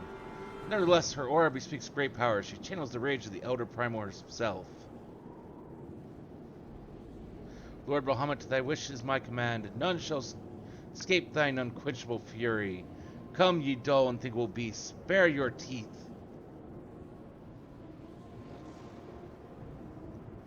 They will avail you not in the calamity to come.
You're just let them eat the rocks.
Poor creature. Would that you had never been born. You had surrendered your physical form and collapsed into ether, but Bahamut denied you death and imprisoned what little was left of you in an ethereal shell, resembling what, I wonder? Images from your memory, perhaps?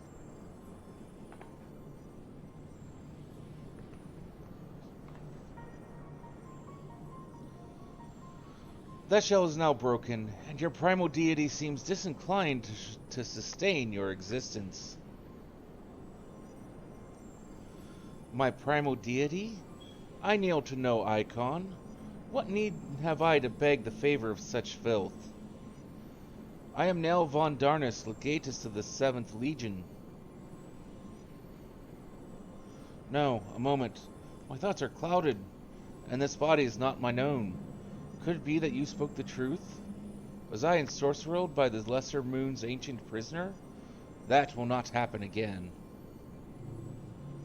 You speak as if Bahamut no longer controlled you, but that's impossible. Once a primal ensnares a mind, it cannot be freed. Unless Bahamut simply relinquished his claim. What need has he of a broken spirit bound for the ethereal realm?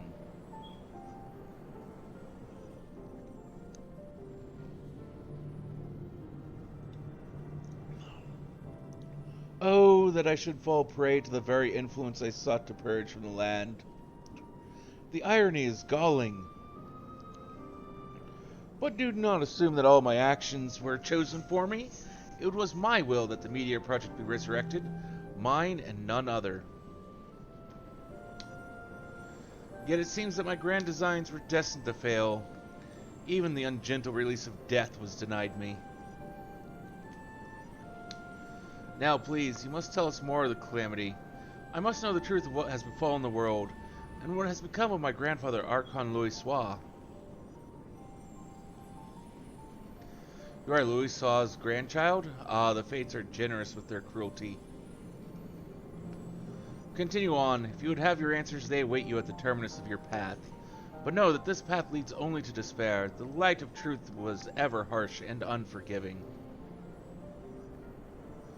Why do you say this? Grandfather will be freed once we've put a stop to Bahamut's restoration, will he not? What are you not telling us?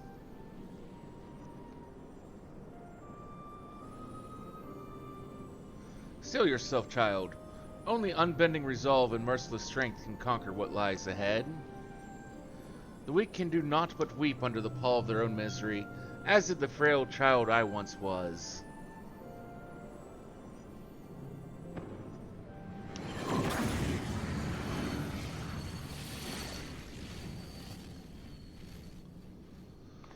Silence, chattering raven. Your wretched wings are broken, and you shall soar no more.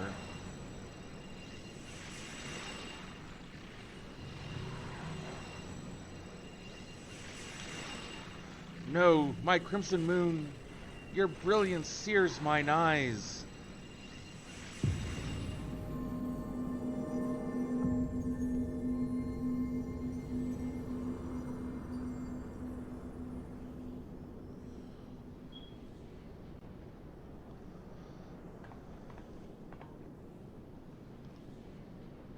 I recognize that voice, but never would he say such words.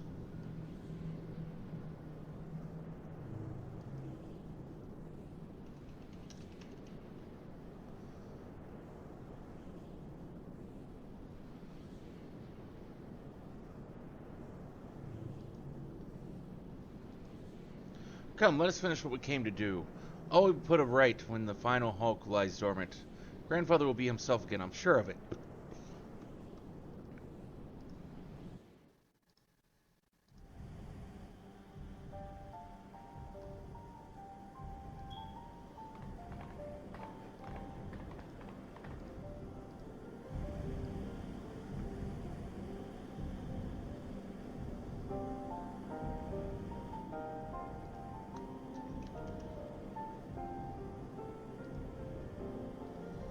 Bahamut regenerates more swiftly than I had anticipated. Let us hope that disabling this coil will serve to slow the process. Display seems different, but the controls appear to mimic the mechanism we found in the Lanosian Hulk. It shouldn't pose a problem.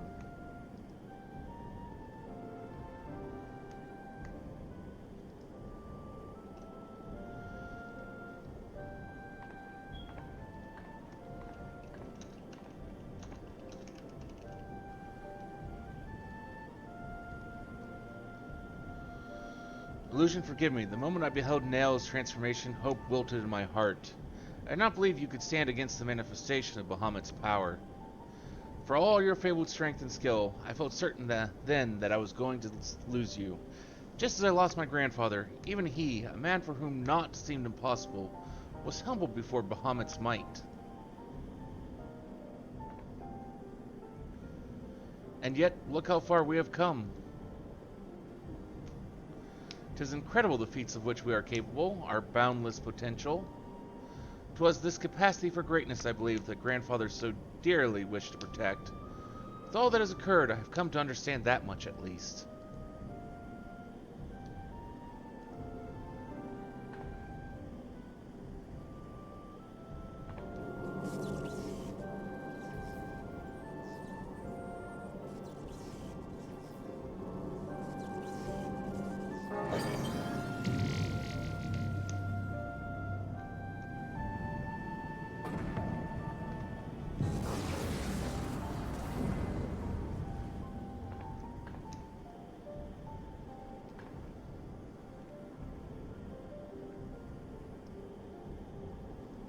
"'Tis done. Shall we make our way back to the surface and gather our thoughts? We have so much that will benefit from Orange's learned perspective."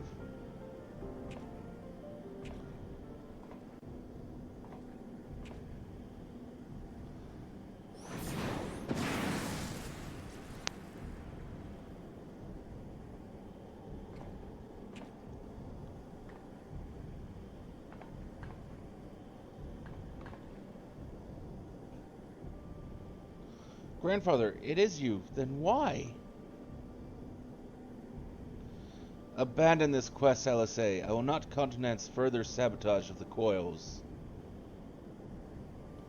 Sabotage, but we must disable the coils if we are to prevent Bahamut's revival. Your defiance seals your fate.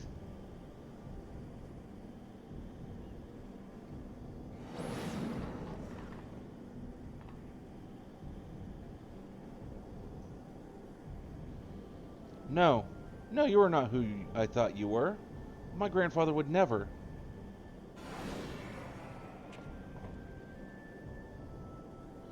Foolish girl. How could the White Raven allow herself to be bested by such sniveling opponents?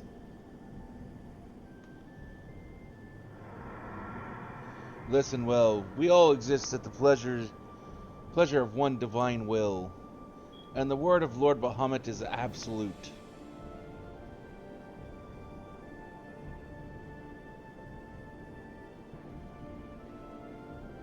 Scurry back into your holes, vermin.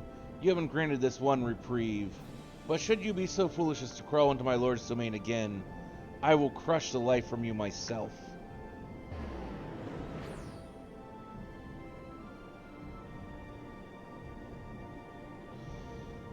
That light in grandfather's eyes, he has suffered the same fate as Nail.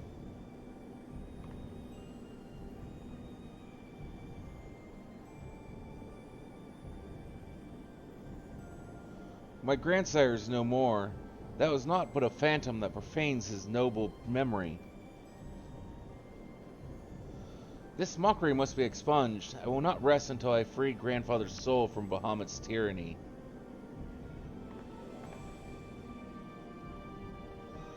Do you hear me, Bahamut? Your time is at an end. Eorzea and my family will be avenged.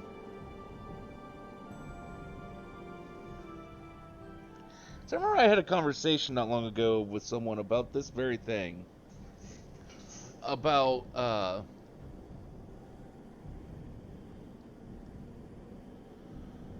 whether or not Louis Schwab was just tempered. And I guess, in a sense, yes and no. Because, I mean, yes, Louis Schwab died.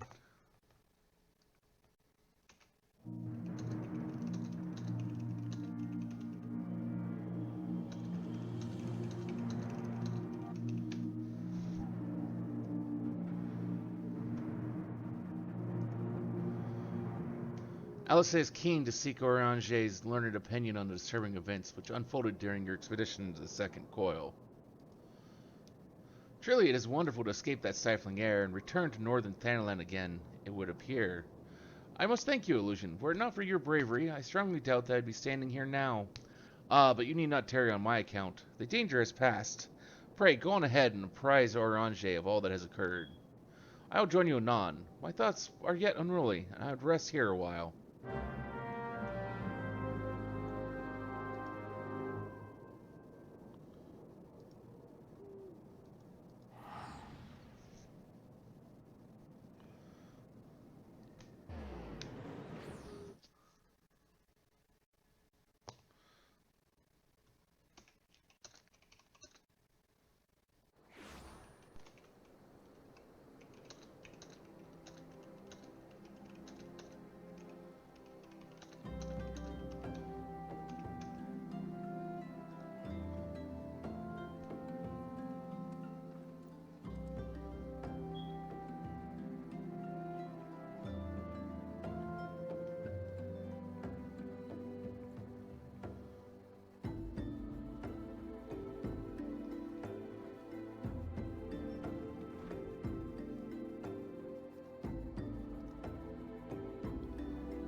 The triumphant hero doth return, thine eyes speak of the dread task completion.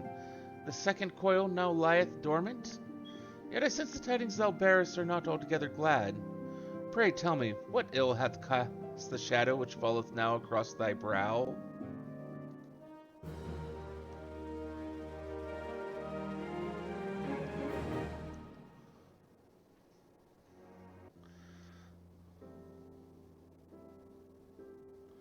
An old foe and an old friend. So 'twas but the ethereal shadow of Master Louisoix that Lady Alice beheld, an unnatural conjuration enthralled to the elder primal. That the fiend should deign to choose him of all men, even in full knowledge of the shade's true nature, I would be hard-pressed to weather such a confrontation. Yet, what agonies must the young mistress have endured? Such torment did she never deserve. Mayhap 'twere better if Lady Alice did absent herself from future forays into the coils. I have come too far to surrender to grief, Orange.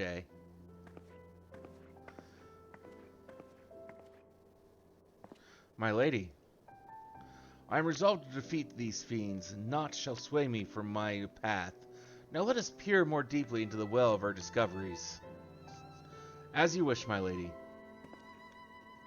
By your leave, I would speak first of the coil's late guardian, Nael von Darnus. Von Darnus was a legatus to the Garlean Empire, who strove to bring about Eorzea's final destruction, only to fall even as the sixth sun did set. If thou hast heard tales of the White Raven, then it is he of whom they speak. Aye, he, I say, for Nael was for a certainty no maid. The noble house of von Darnus, as we discovered all too late, had long safeguarded the wisdom of ancient Alog. 'Twas thus that the legatus came to learn the true nature about Dalamud, and to seek to employ the Red Moon as a weapon against Eorzea. But the crystal tower and the mechanisms required to command the satellite yet lay hidden beneath the ground, compelling Nael to construct a far less subtle mechanism. And in his first faltering attempts to communicate with Dalamud, he did likely rouse the satellite's slumbering prisoner. Thenceforth did the White Raven's soul belong to Bahamut. He was fortunate indeed to acquire so powerful a thrall by chance. 'Twas little wonder he was so loath to part with them. Why let a simple thing like death deprive one of so useful a pawn? Though we may accuse him of bungling von Darnus's resurrection, I dare say Bahamut was as content to have a handmaiden as a manservant. I only hope that the two thralls we encountered were the extent of his flock. Yet I cannot help but dwell on Nael's words, those beloved children of whom he spoke. I assumed at first that he referred to the moon's beastly guardians. But should Bahamut have enslaved other mortals, we must needs remove this source of worship. Otherwise, our efforts to disable the coils shall be for naught. Forgive me mine indelicacy, my lady. Thou art wise indeed to speak of expunging the primal's thralls. But canst thou truly pursue a course which would cost thee thine own grandsire? My heart and mind are as one on this matter. Grandfather's salvation can be won but by a single method, the destruction of Bahamut, and aught that might serve to sustain him.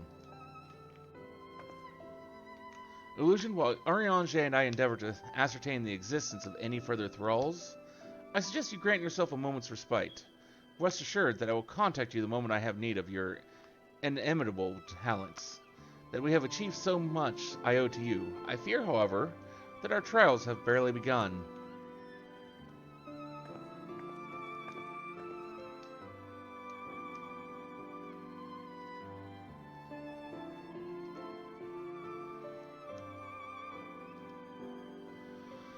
Though time has had dulled pain of thy passing, I find that I am wounded afresh. Master Louis Swallow, what good shall come of this unending search for knowledge and truth? Long have I believed the pursuit of such treasures to be the duty of every true Charlian. Yet, when each new revelation serveth only to heap further anguish upon those whom we would fain protect, must we truly reach for more? So you have found your resolve, dear sister. Will you now find us a use for the secret, for the key that only you and I hold? Given our familial propensity for curiosity, you would do well to remember that keys may serve as to seal doors as well as to unlock them, and Bahamut is a most unwelcome guest to whom the door should never have been opened.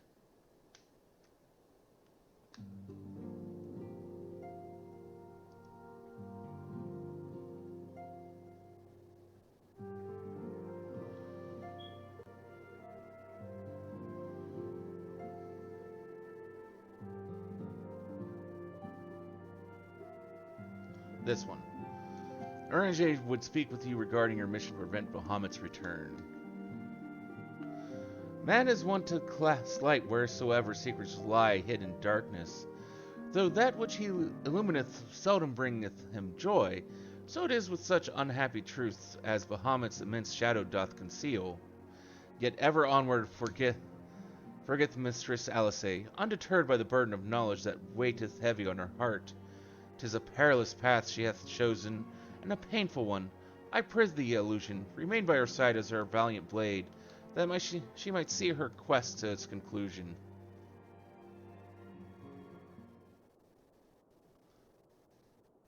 Illusion, it is well that you are here. My lady, how might I serve you this day? I have met with some difficulty in my mission, Urianger. I should be grateful for your counsel. As you know, Bahamut's physical form is regenerating beneath the Cartano Flats, even as we speak. If we are to prevent his return, we must needs disable the 2 remaining internment hulks that sustain him. Every moment our mission is delayed, the realm is pushed closer to the brink of destruction.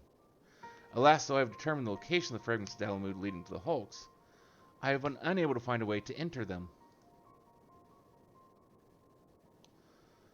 And gaining admittance is but the first step in your perilous undertaking. When last thou descended into Bahamut's subterranean fastness, thou didst discover, didst thou not, that the dread primal had bound the shade of Nael von Darnus unto his will? And though thou didst consign the fallen legatus to blessed oblivion, thou mayest recall that the piteous wretch was not alone. Doubt not but that Bahamut's other thralls shall seek to hinder thy passage. You can say his name, Urianger. I have not forgotten that my grandfather is waiting for us. My lady, I would remind you, as I must oft remind myself, that the man whom we both loved and revered is no more. What remaineth is but a shade which defileth his memory.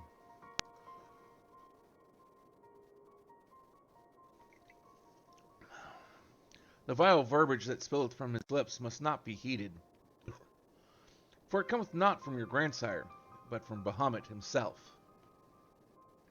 You need not worry, Orange. Come what may, I will not stray from the course. I will not let grandfather's sacrifice be in vain. But mere words will not take us whither we must go. As I said, I have been unable to find a way to enter the fragments of Dalamud.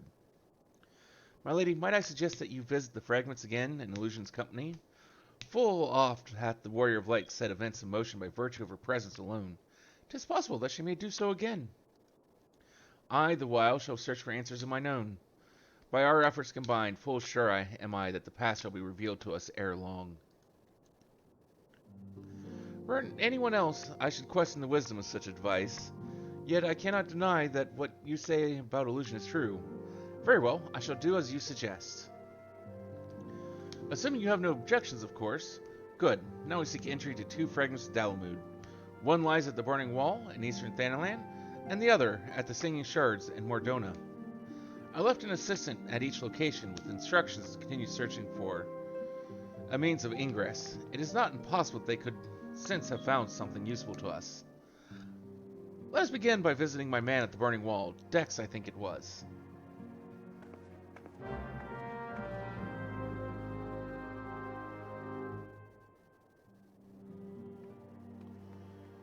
Burning Wall. Where is that at again? Eastern Thanalan.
I say, are you not Mistress Fox?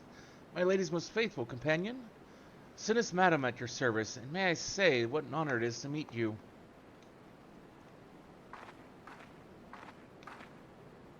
How goes the survey, Dex? Ahem, my lady, it shames me to say that I have found no viable path to the fragment. Though it stands there before our very eyes, the way thither has thus far proven impassable. When the fragment fell and pierced land, it caused a prodigious amount of ether to spew forth. 'Twas this that gave rise to the land's twisted lay, which seems destined to thwart our efforts. Even were an opening to exist, I fear that we would struggle to reach it. We cannot give up trying. So near and yet so far. Well, it avails us not to stand here and stare at the thing. Let us wait to Mordona and try the other fragment. Perhaps Sinus had fared better. Upon that note, my lady, there's something I must tell you. I am sorry to report that I lost contact with my brother just over a bell ago. As you know, the Singing Shards are home to many fell creatures, ogres among them. While I do not wish to cause you undue alarm, I fear something unspeakable may have happened to Dex. What? Why didn't you give me strength? You must hurry to my assistant's aid, Illusion.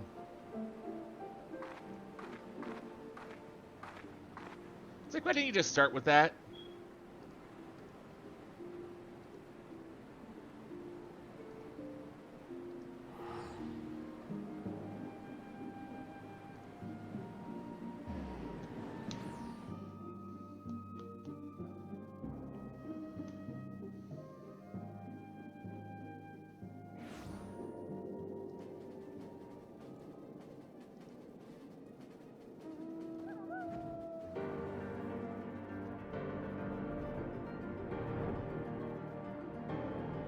I mean, like, seriously.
really cool fate that spawns here from time to time.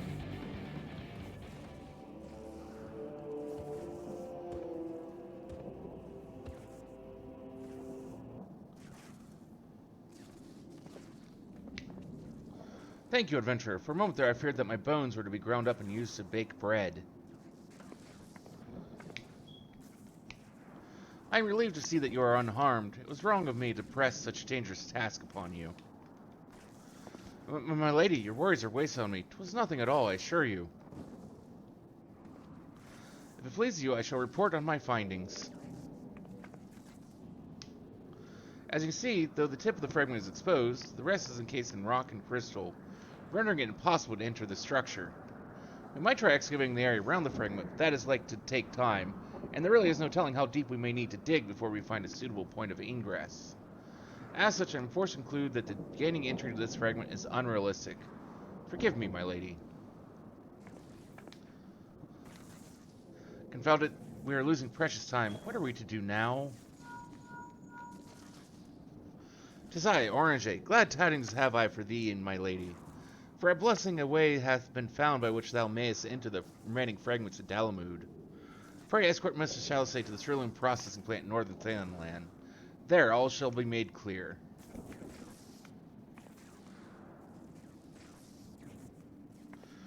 Orange has found a way? Then we must go to him at once.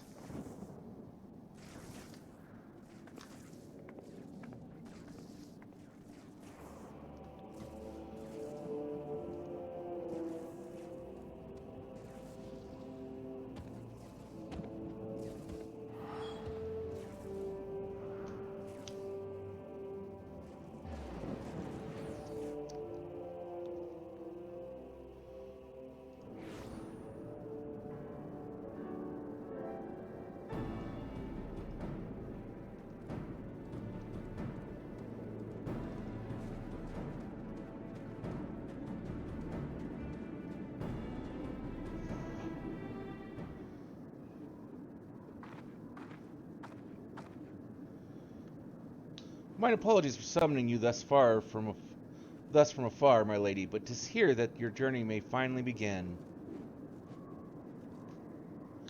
I did wonder. To my knowledge, there are no fragments in northern Thanalan. Now are you mistaken, my lady? Yet a pathway doth exist, one which you yourself have made use of in the past. At the conclusion of your several forays of the Binding Coil, 'twas at the crystal formation which lieth north of this place that you did emerge, was it not? Yes, an ethereal stream bore us back to the surface. That much I had surmised. Are you suggesting that we can use it to return underground? And even if that were possible, would it not simply bear us back to those places which we have already explored? It need not, my lady. Pray allow me to explain. Upon the evidence of your experience, it seemeth plain that the two internment hulks may share the self-same ethereal egress. From this, we did infer that the others may be connected in like wise. Thus did we labor long to verify the existence of further tributaries to self-same stream, in which task we were at length successful. 'Twas then but a matter of arriving at a solution to the problem of traveling to an unattuned destination. That one might reach what we may call the headwater, we propose to employ a modified aetheryte which serveth to amplify such ripples, as to originate from said source. By focusing one's essence upon these ripples, it should be possible to make the journey. Yet be fairly warned, my lady. As with all untried modes of ethereal travel, this method entaileth considerable danger. Merely to attempt the voyage would cost you your life. That is a risk I am willing to take. You are brilliant, Oriange. But I am curious. Did you have assistance in forming this plan? I could not help noticing your repeated use of the word we. Unless you have taken to using the majestic plural in our absences. Ah, nay, my lady. As you already correctly surmised, I was not alone in this endeavor. Meaning there are others who are aware of your mission.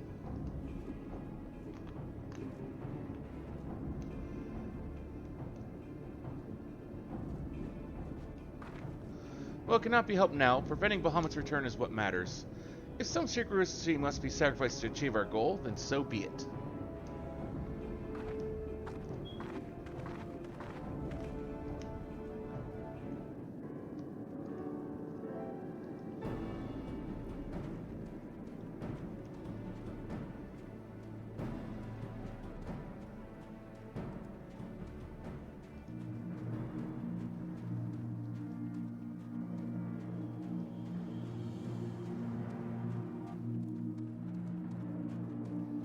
here and talk to this guy.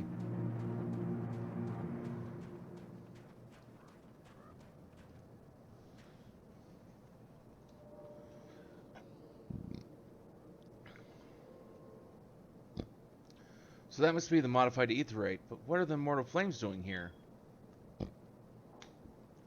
Those men may be sworn flames of Ulda, but they are first and foremost faithful retainers of House Levelet.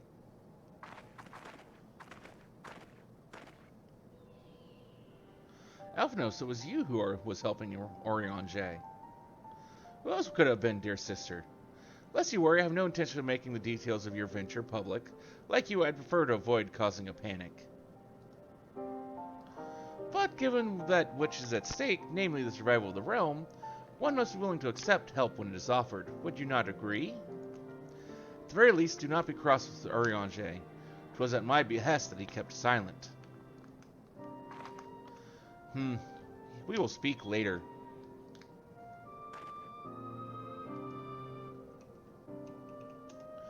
Pray forgive me, my lady, but knowing full well your intent, I judge it meet that Master Alphino be informed. Though your grandsire hath become Bahamut's thrall, his noble blood courses yet through both your veins, and if he must needs be struck down...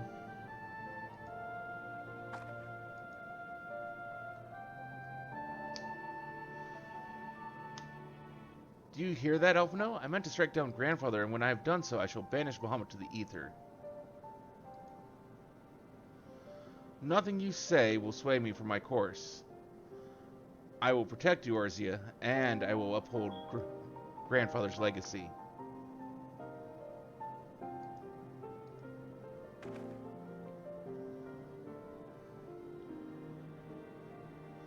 Grandfather's legacy, so you still do not know that what you yourself desire. Your actions are still driven by a borrowed resolve. Borrowed resolve? What does this have to do with anything? Protecting Eorzea was grandfather's goal, and we have made it ours, both of us. That is why we came here, unless you have forgotten. God forbid I should ever forget, Alisaie, but you misunderstand. I do not question your resolve, only whence it came. If it were your own, you would be able to tell me precisely why you desire so fervently to protect Eorzea. Yet you cannot, for it is not your resolve, but grandfather's. You may struggle to see the difference, but borrowed resolve shall never be as strong as that which springs from within. But let us speak of this another time. For now, preventing Bahamut's return is all that matters. To be plain, I have no objection to striking down whatever is left of grandfather. Know, however, that I will be accompanying you this time. As a son of House Levelet, I would be present for this final moments.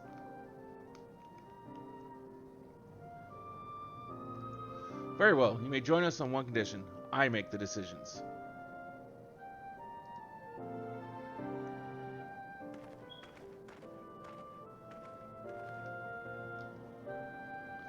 If it please, my lady, the name's Erkenrad. Our preparations are just about complete. When you're ready to embark on your mission, just give me the word. I'll be waiting for you at the cerulean processing plant.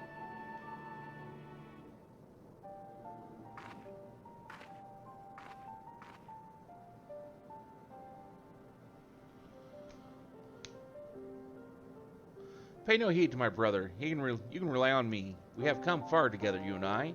Together we shall see our journey to its end.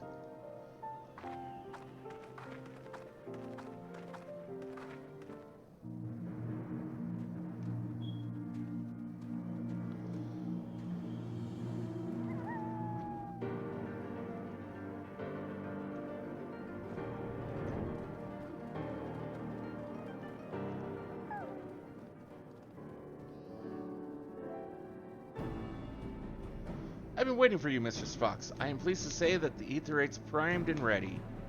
As you know, the remaining internment hulks are connected to the fragments in Easter Thanalan and Mardona. It's the former that will be sending you first. Now, you'll be starting inside the hulk, meaning you won't have to cover so much ground. The drawback being that you'll be fighting for your life from the moment you get there. Best be prepared for anything, for my lady's sake, if not your own. And that's about all I can tell you. When your preparations are in order, just give me the word and I'll send you on your way. I may even throw in a prayer for your speedy return, just to be on the safe side.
Oh, okay.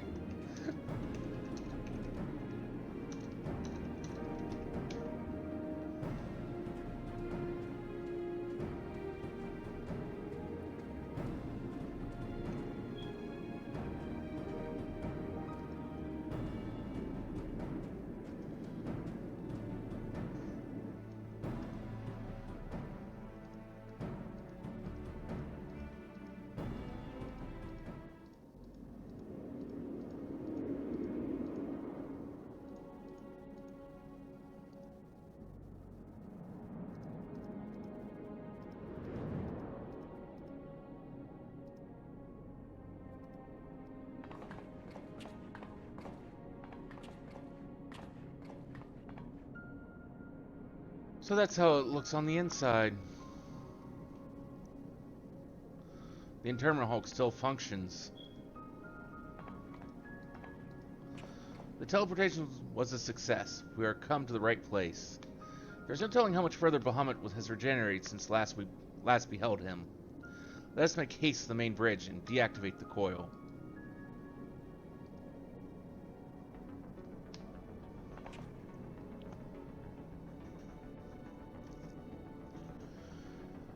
There were receptacles similar to these in the previous Hulk.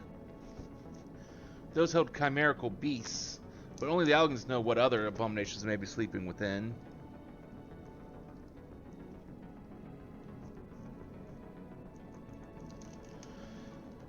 They may be well part of Dalamud's internal defenses. We must stay on our guard at all times.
Down, beastie, down!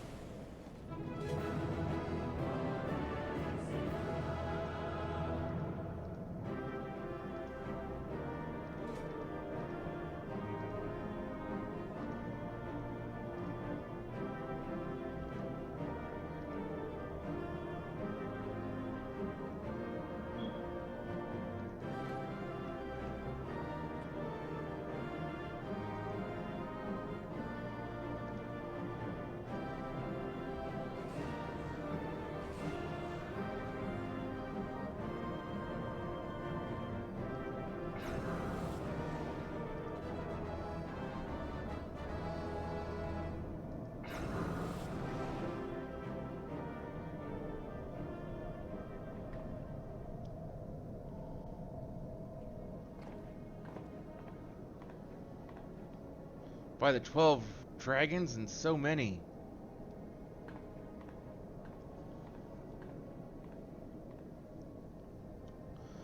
We are aware that the elegants possess the means to control the creatures, but to imprison them thus is barbaric. I'd not wish such a fate upon my worst enemy. 'Tis plain that no love was lost between the elegants and dragons, but was it truly necessary to keep so great a number here? Dalamud did not want for defenses. This we have experienced firsthand. Such guardians as the elegants created, both living and unliving, were surely no less capable of repelling intruders than these poor creatures. Tell me something, Alice. Have you not managed to determine by whose will Bahamut exists? No, I have not. At first I assumed that Bahamut had no people of his own. The elegants had perhaps discovered a way to simulate prayer itself. However, Now's words gave me cause to consider. Specifically, the shades mentioned Bahamut's beloved children. From that, I inferred that the primal was given form by the will of worshippers whom we have yet to. The dragons. Oh. God strike me down for a blind fool. Bahamut's beloved children right there before my very eyes. How could I be so stupid? Who else but the dragons of Eld would summon Bahamut? Who else but they could sustain him? And to think I wondered why the elegants kept them imprisoned here.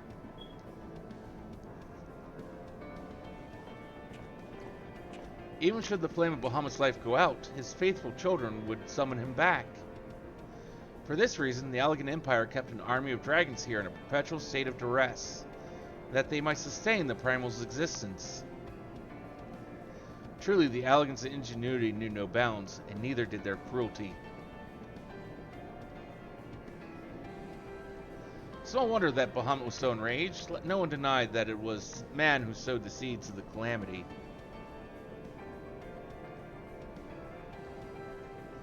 Will you now turn your hatred towards our own kind, dear sister? Do not patronize me, Alphino. I merely acknowledge our guilt. Lest you be in any doubt, I have no intention of allowing Bahamut to lay the world to waste. Regardless of the atrocities the Elegants committed against his kind, we have no choice but to eliminate all who worship him, be they his children or his thralls. It seems reasonable to assume that the system responsible for the primal's regeneration is also responsible for sustaining the captive dragons. If we disable it, it should perish. Let us press on.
mechanized Hydra?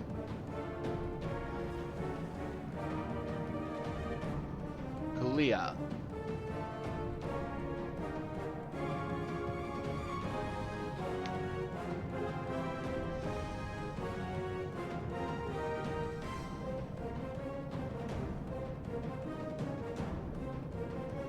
Kill mobs, mech, old book, boost defense, damage to remain alive.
It's unfair. It was at 0%. At least that's what I thought it said on my screen.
Fuck you, mechanized Hydra.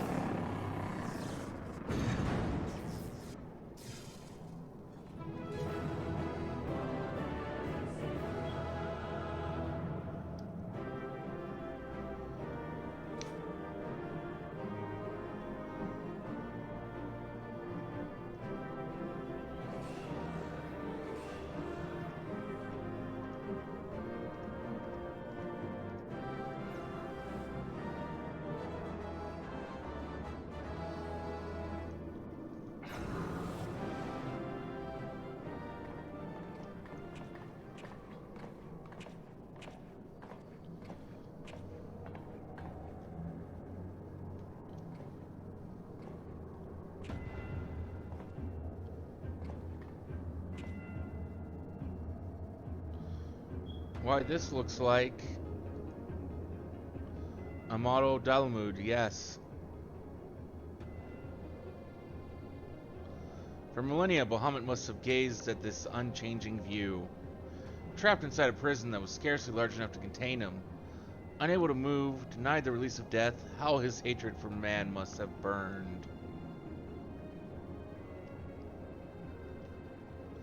And that hatred found an ideal vessel in Nail von Darnus. In many ways, Bahamut is to be pitied, not loathed. But knowing the true extent of his fury, I am more convinced than ever of the necessity of our endeavor.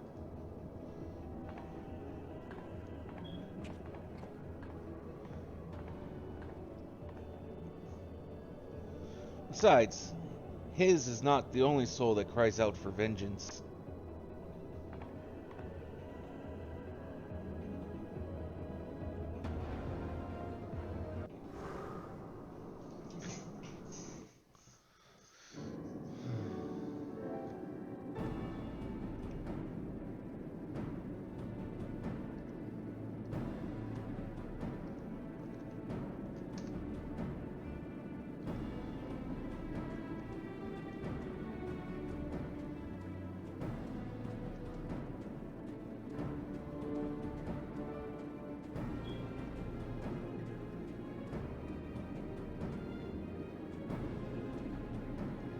Only 2 more instances and some cutscenes and...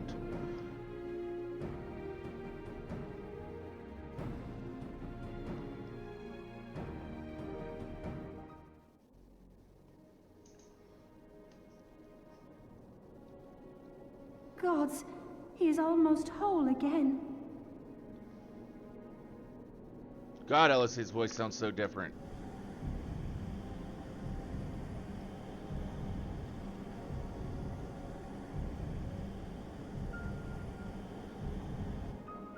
His size is staggering. I can scarce imagine how Grandfather stood against such a monstrosity.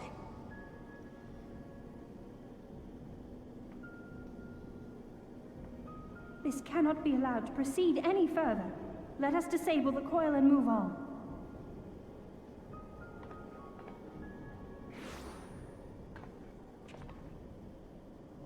Grandfather? No, that man is dead. I will not dishonor my beloved grandsire's memory by calling you such. You are but his twisted shape, the thrall of a mad primal. You were foolish to disregard my warning, child. Are you so convinced of your own righteousness?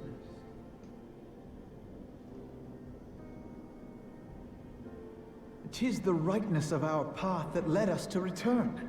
Eorzea will never be safe whilst Bahamut remains to threaten all we hold dear. What of the hero who gave his life in defense of the realm? Do you truly dispute the justice of our cause? My poor, ignorant grandchildren. Your world is shaped by naught but recent conflict. Listen, and I will speak to you of justice.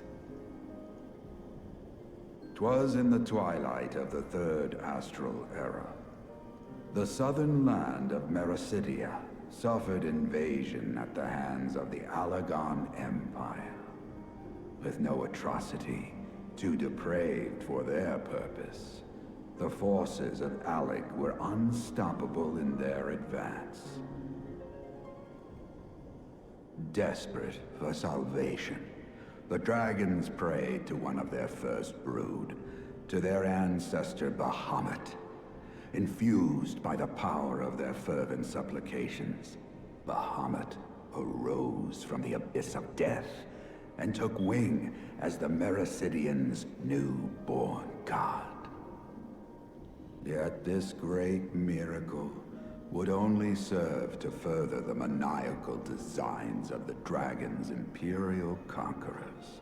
The cruel fetters which bind my lord stand testament to the Alagon's boundless greed and hubris. I once summoned the 12 in an attempt to forestall the advent of the Seventh Umbral Era. What then did the dragons of Mericidia do that I did not? Wherefore are they accursed and I exalted? 'Tis man's overweening belief in his own primacy that blinds him to the commonness of his condition and the truth of his own tyranny. As long as man is suffered to remain, the dragons shall never be at peace. Only when the plague of people has been expunged shall the children of Lord Bahamut be free. Then shall the world know true justice. Stop it! Grandfather would never say such things. His belief that people were worth saving never faltered. He had faith in their strength, that they could stand together and push back against the darkness seeking to shape them. A false hope. 'Tis folly to place one's faith in so flawed a race. Stand together. Is it now? Huh. They would first need to agree on which direction to face. If history teaches us anything, it is that man cannot find common ground between his own 2 feet. Even you, twins whose veins run with the same blood, struggle to fathom each other's reasoning. You hide your differing agendas behind the convenient banner of Eorzea's salvation. Given your obvious self-interest, can you truly claim no kinship with the oligarch? And though I hope they might bring you closer, 'twould seem that the twin grimoires I bestowed upon you were a wasted gesture.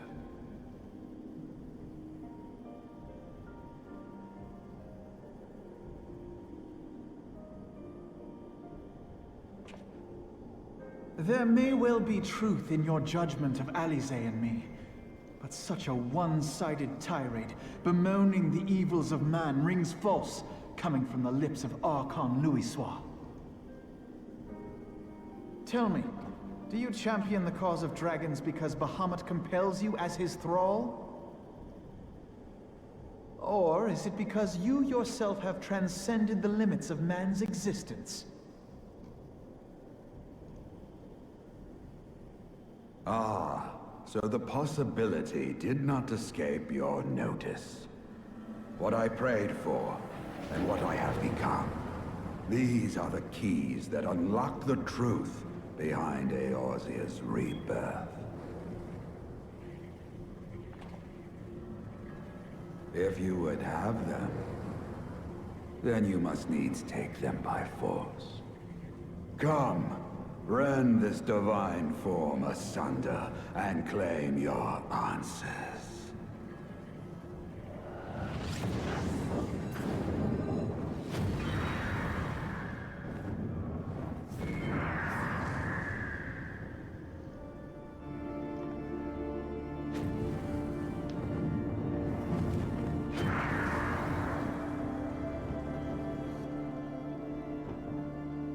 But I thought... No. He has become a primal? Apparently. It's difficult, I know, but you must accept it. That entity is no phantom or imposter. It is our beloved grandsire.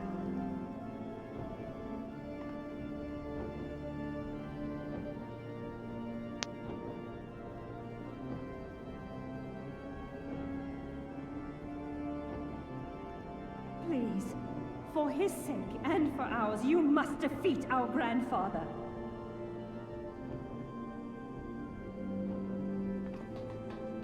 I'll do what I can.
I was like, that looks.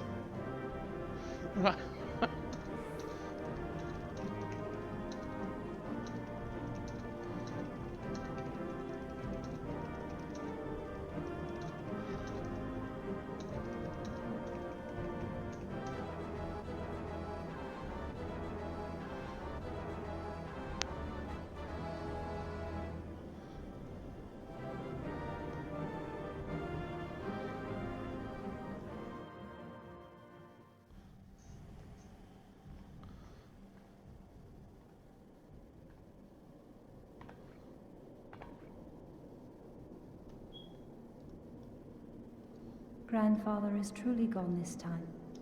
But better it end this way than the alternative.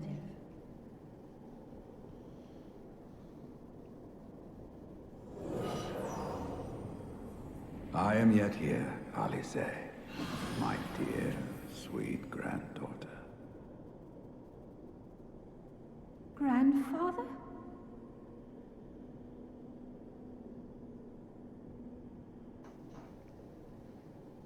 I must thank you, warrior of light. Without your valor, I might never have broken free of Bahamut's control. These last few moments are mine, to live as the man I once was. This is all that I wanted. Yet, now that it is happening, I find myself struggling to believe it. Is it really you?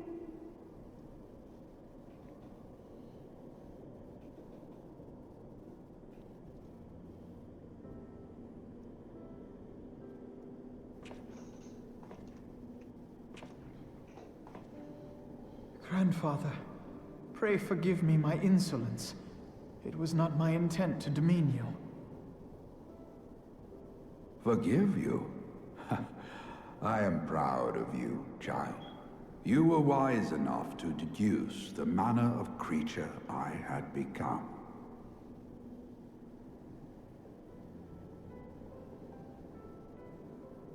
Alfino, Alize, if any here should beg forgiveness, it is I. Grandfather, I must ask, will you not tell us what befell during the calamity?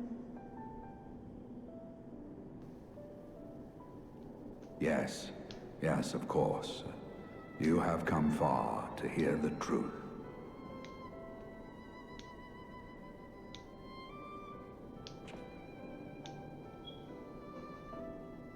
Let us then begin the tale at the Battle of Cartano, where clashed the forces of the Garlean Empire and the Eorzean Alliance.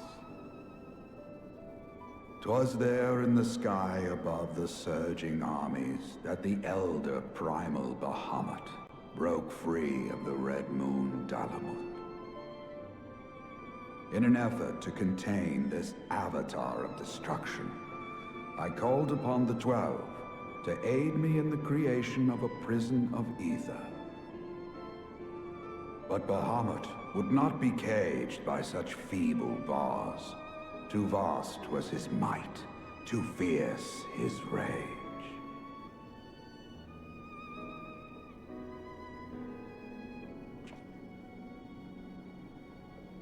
Little choice remained to me. I used the last of my strength to entrust our hope unto the future, and prepared to meet my end.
just like, piss off.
As you have no doubt surmised, I did not perish.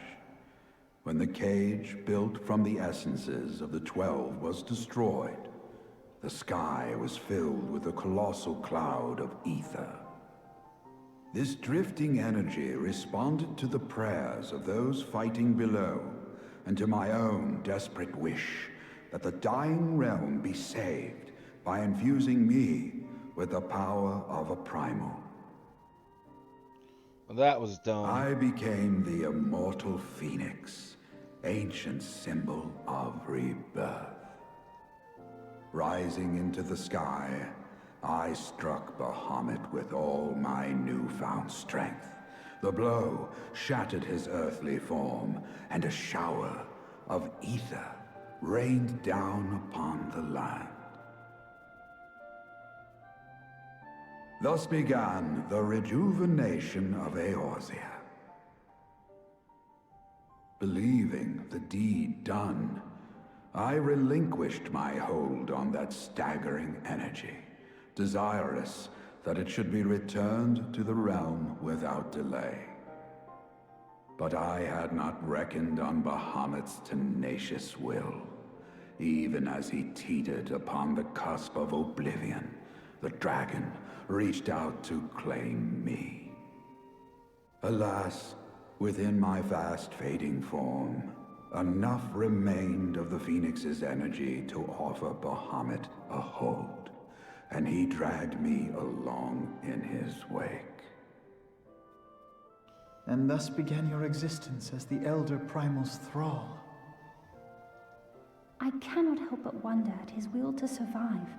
Though he was all but obliterated, Bahamut found a way to seize the power you surrendered.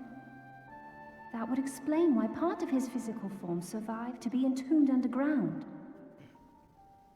It would also explain why Eorzea was so terribly warped. Even as the land sought to restore itself, the returning flow of ether was cut off. Ah, very good.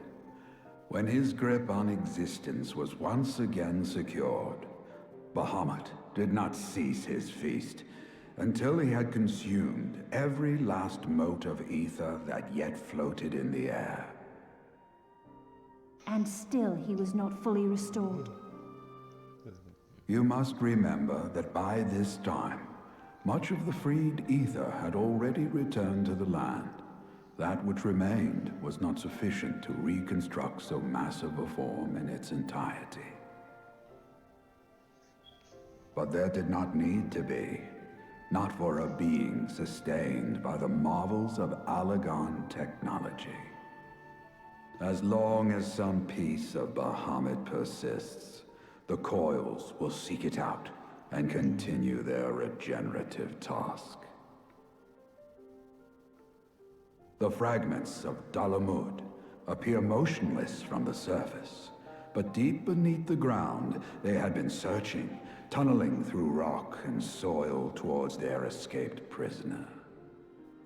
And, as you have observed for yourselves, they found his heart. Warrior of Light, heed me. You must put a stop to Bahamut's regeneration. Whether it be for man or for dragonkind. The question of justice is irrelevant. The Elder Primal will leave naught but a smoldering wasteland for both his children and ours. I beg you to defend Eorzea and guide its people to the future they yet struggle to find.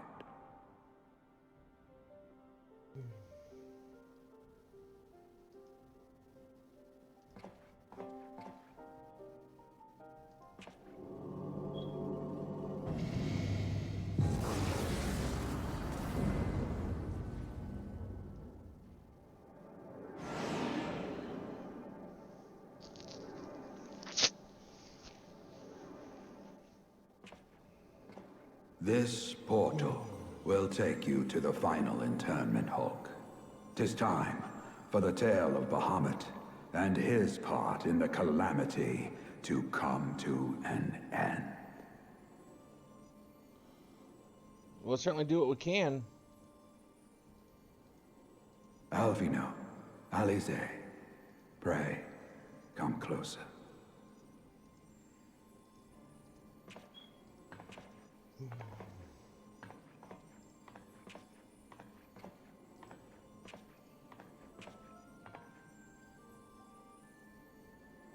Your hopes and dreams must no longer be an extension of mine. You must needs find your own reason to fight for this realm, your own meaning in this sea of chaos. Will you do that for me? Of course, Grandfather. I have already made it my mission to see this newborn Eorzea survive and flourish. Come on, goddamn. Alize, while I was yet enthralled to Bahamut, you spoke of my faith in man's strength.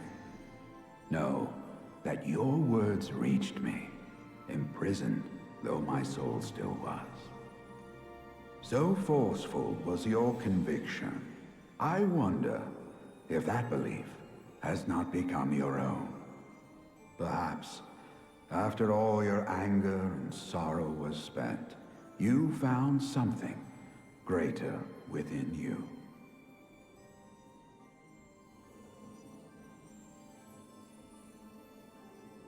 See this fight to its culmination. 'Tis also your strength in which I have faith.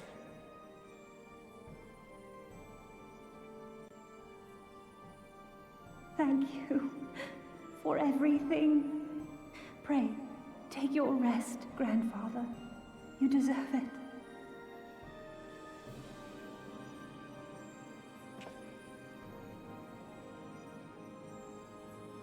There are records of an art that allowed one to summon the power of a primal from the essence of its demise. And though I am no true primal, all that I have left, I give to you. Alvino, Alize, my darling grandchildren. May Light's blessings ever keep and protect you.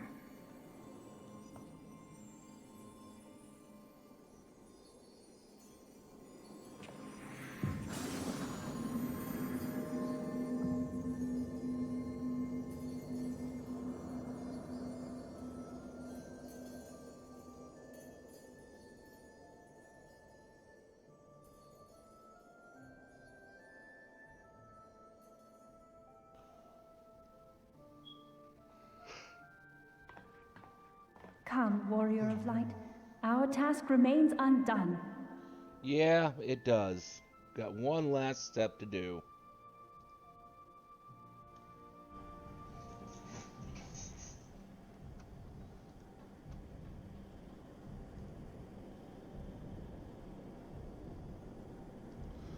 Okay.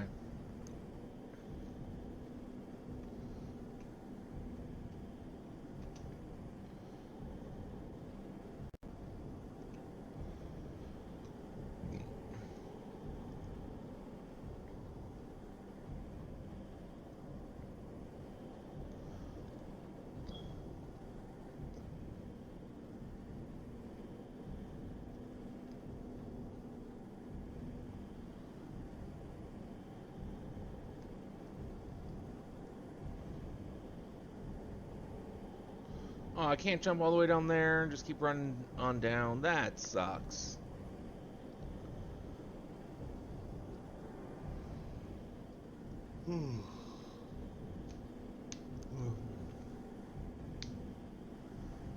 And then next time we stream, we'll start the Alexander. The Alexander set.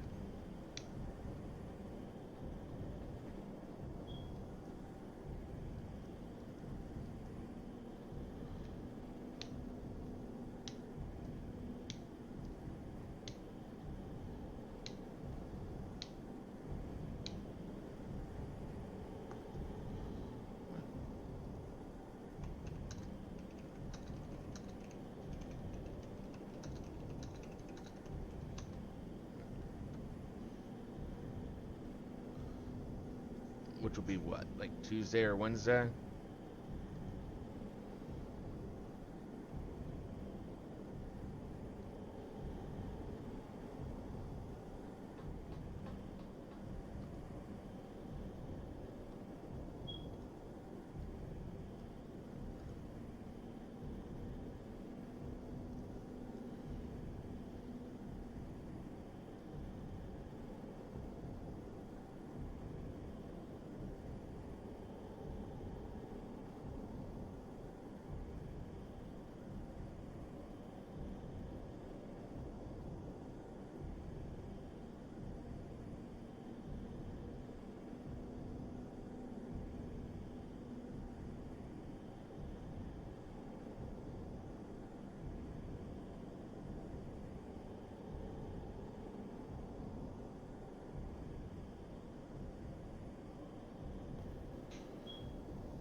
Oh, I'm so tired.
'Twas a long and arduous road, but at last we reach its end. Farewell, Bahamut. I banish you back to the ether.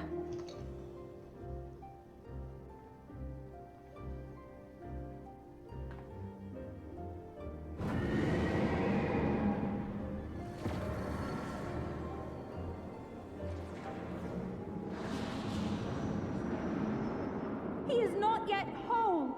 I did not think him capable.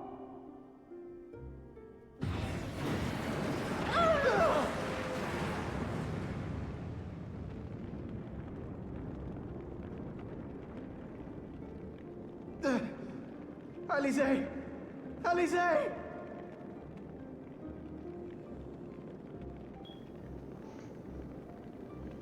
I had thought it finally over. Nope, not at all. It's only I just will not begun. survive another blast.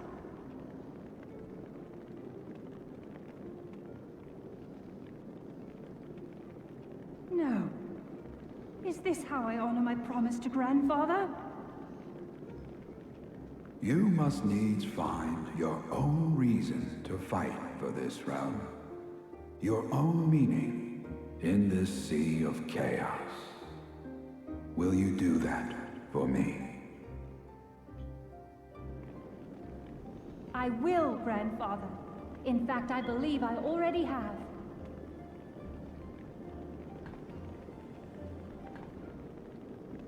That reason has been with me all along, guiding me. Eorzea's blade of light, shearing through endless shrouds of darkness. I have been shown the miraculous feats of which we are all capable, of which I am capable. Bahamut, you have wreaked enough havoc. I will not let your wrathful fires consume all that we know and love.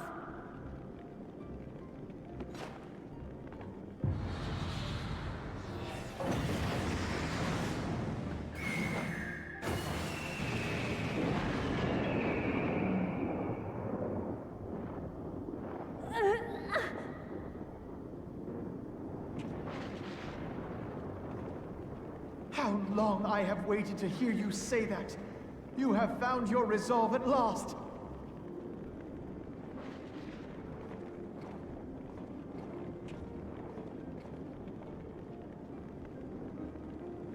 Let me join my strength to yours.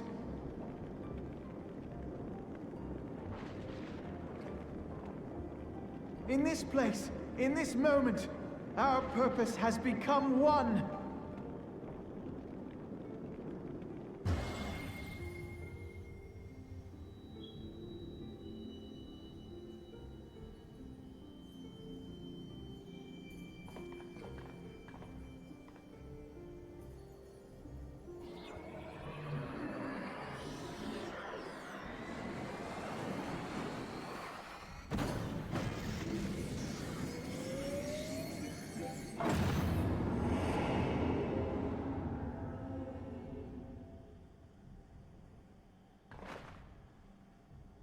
For the future of Eorzea!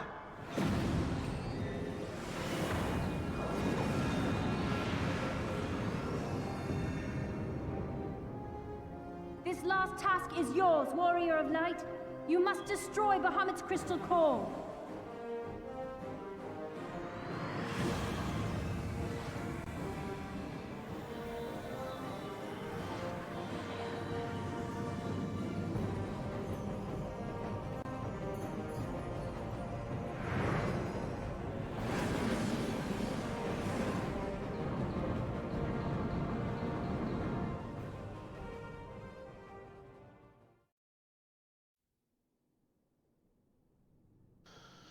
Okay.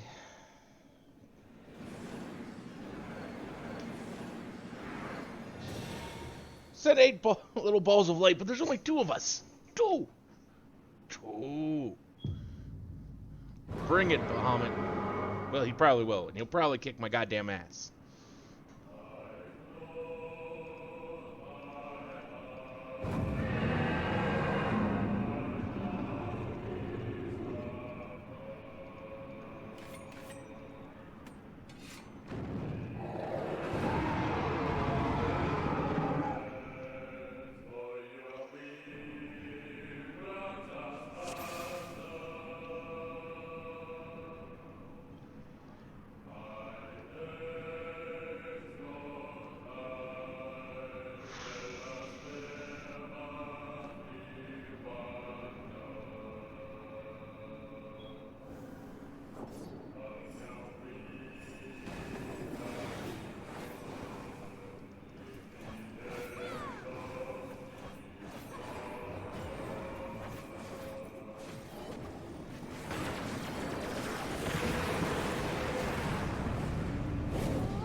Well, he's on his own.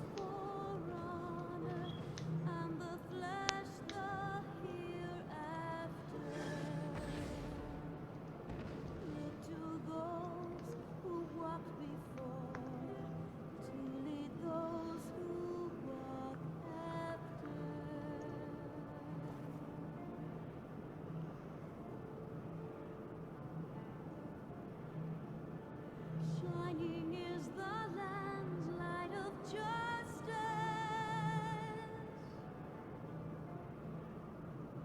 Ever flows the land's well of purpose.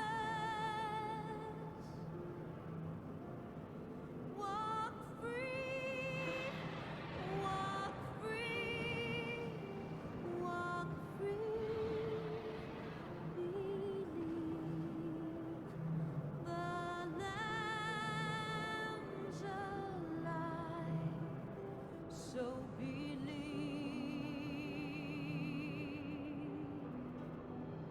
To all of my children, in whom life flows abundant. All of my children, to whom death hath passed his judgment. The soul yearns for honor, and the flesh the hereafter. Look to those who walked before, to lead those who walk after.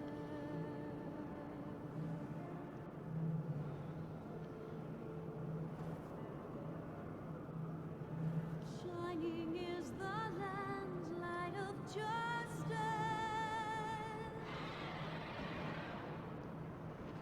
Ever flows the land's well of purpose. Walk free, walk free, walk free. Believe. The lamb's alive, so believe.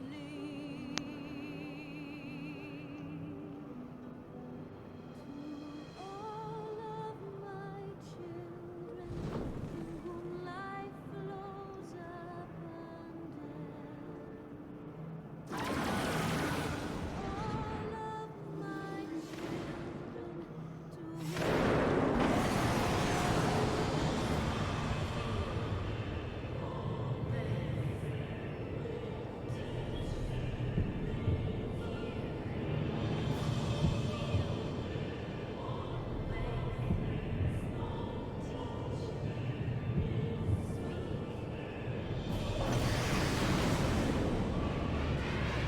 Ah, so you get in the thing just before that goes off.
Oh, so much stuff.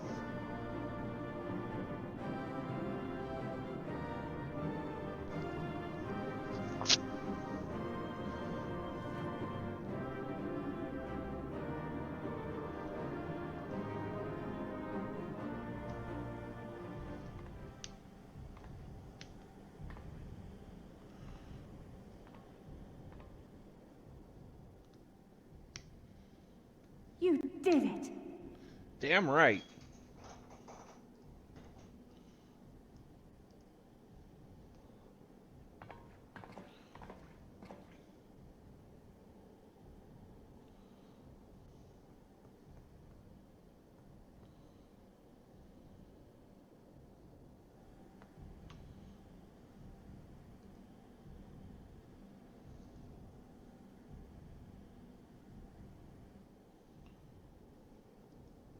But one task remains.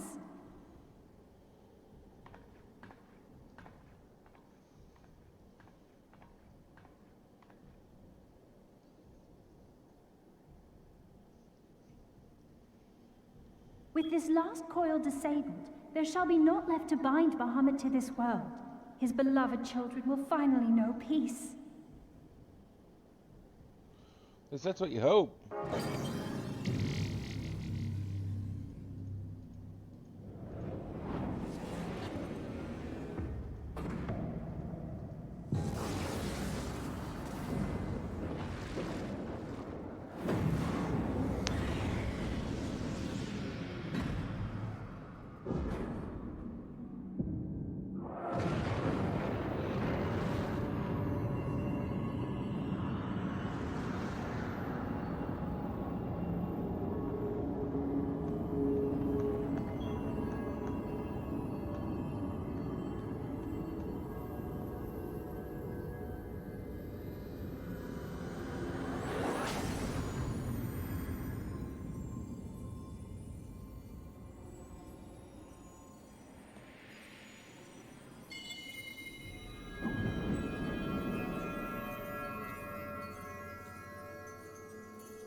"'Tis done. He is truly gone."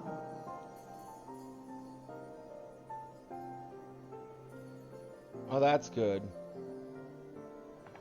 You knew, didn't you? You knew what Grandfather had become.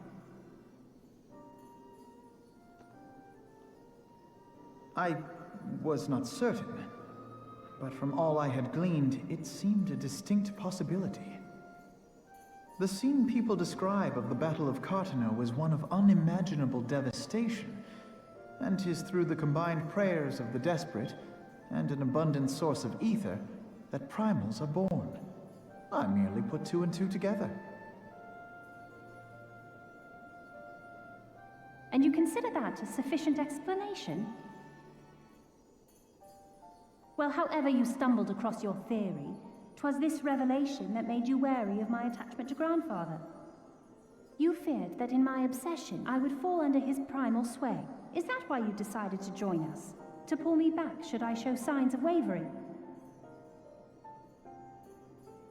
Pray forgive me, sister. I wished only to protect you. Yet I see now that I needn't have doubted the strength of your conviction. May I ask you a question? What do you now intend to do with the truth you have uncovered?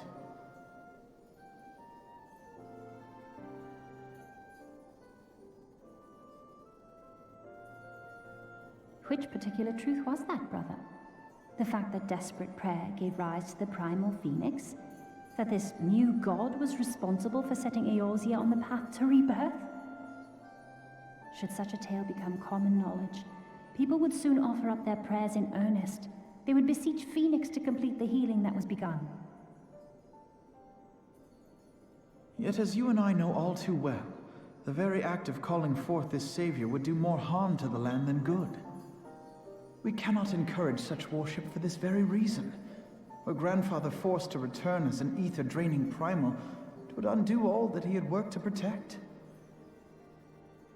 Your abiding love for him was the key that unlocked the truth of the calamity.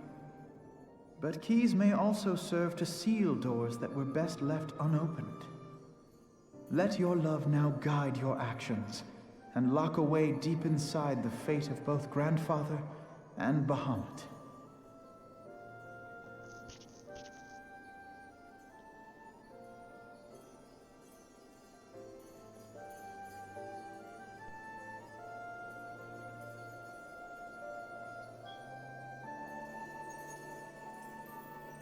Fear not, Alfino. I understand what must be done. The realm need not know the truth for it to be saved. That the Elder Primal is banished, to return no more, that is enough.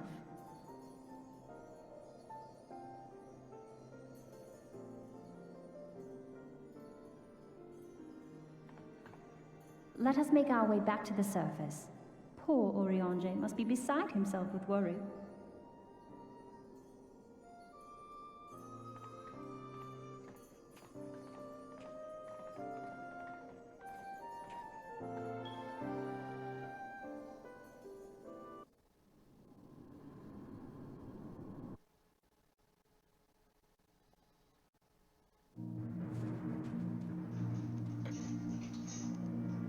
Okay.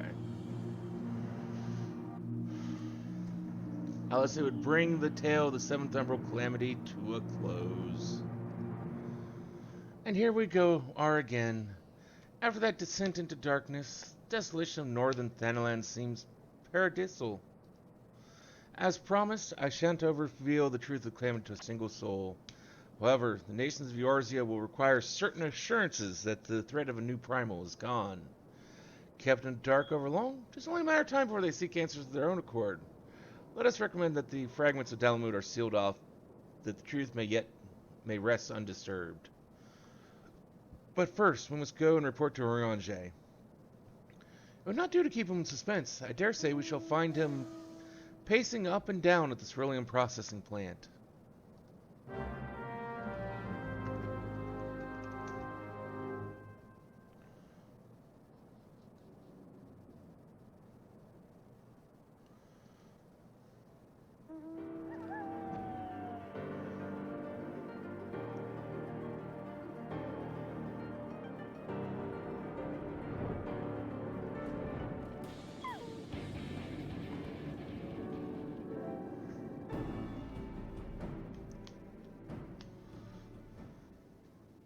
Ah, the warrior of light returneth, undimmed from the depths of darkness. By thy triumphant bearing, I take it thou hast succeeded in thy mission, and yet thou art alone. Mistake me not, dear friend. Full glad am I of thy safe return. But where, pray, are Master Alphino and Mistress Alice?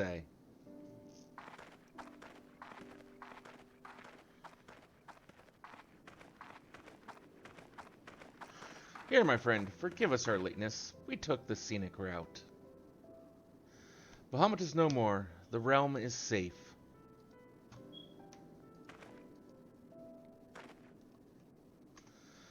By the heavens, look at you.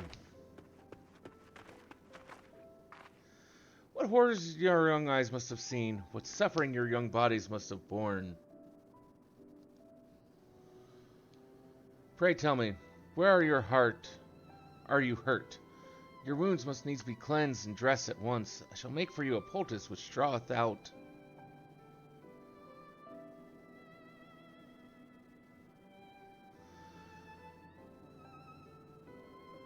We took a few tumbles, but the worst of our hurts are healed. I believe we have Grandfather to thank for that.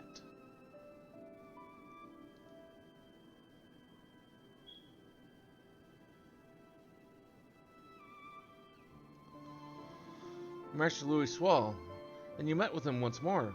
But wherefore should Bahamut's thrall seek to ease your suffering? I promise to reveal all to you in due course, dear friend, but first there's the matter which requires our immediate attention. Now that Bahamut is defeated, we deem it best to bar entry to all the fragments of Dalamud. To this end, we will convince the nation's leaders that the danger is past, and invite their cooperation in ensuring that the fragments are never again disturbed. Come, let us depart and seek an audience with them forthwith.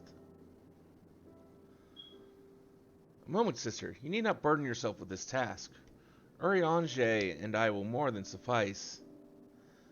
Might you not take this opportunity to rest? The gods know you have earned it. But I am fine, brother. Besides, you've been through as much as I have. Oh, I see now. You would play your game of diplomacy and wish me out of the way. No. I'm not could be further from the truth, Alice.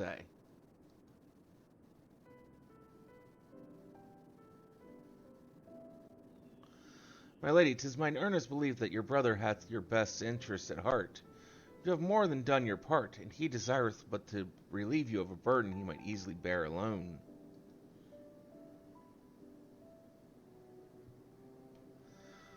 I have some experience treating with dignitaries, you must allow, and as you never fail to remind me of my fondness for diplomacy, I feel it only right that I remind you of your aversion to it. Then it's settled. Urianger, pray make arrangements for a chocobo carriage. The ride should give us ample time to prepare our story.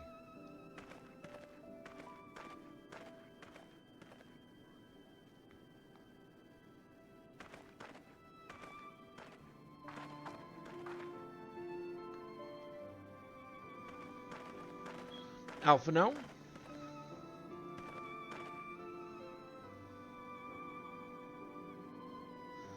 Though our paths are different, we share the same goal, do we not?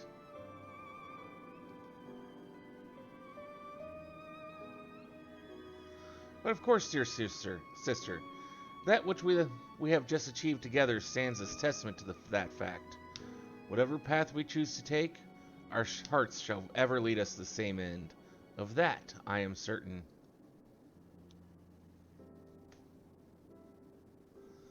Thank you.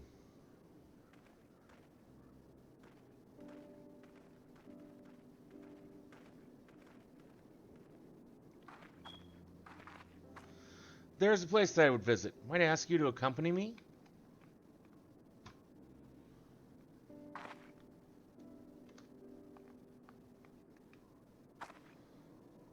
But first, I do believe a change of garments is in order. It won't take a moment.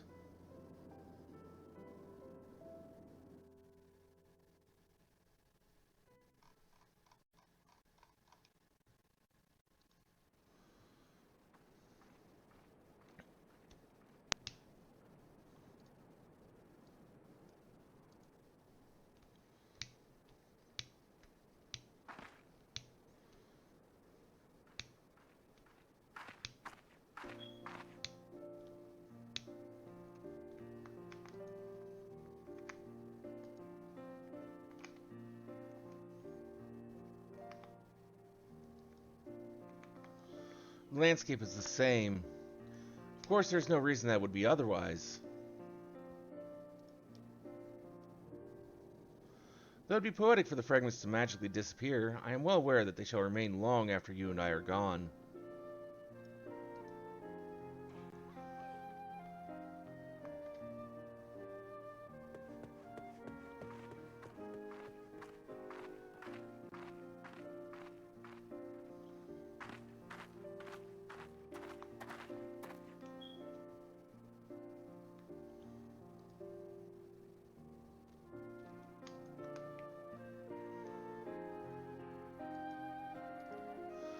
This world may change irrevocably, but life shall ever go on.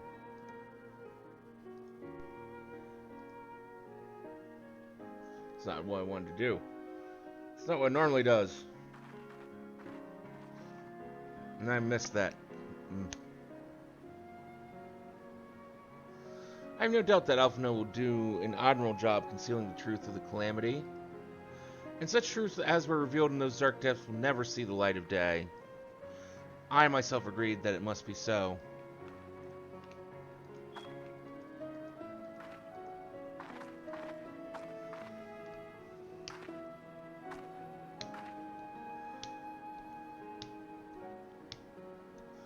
But the thought that the people of Eorzea shall forever remain ignorant of their savior, of your deeds, the injustice of it is almost too much for me to bear.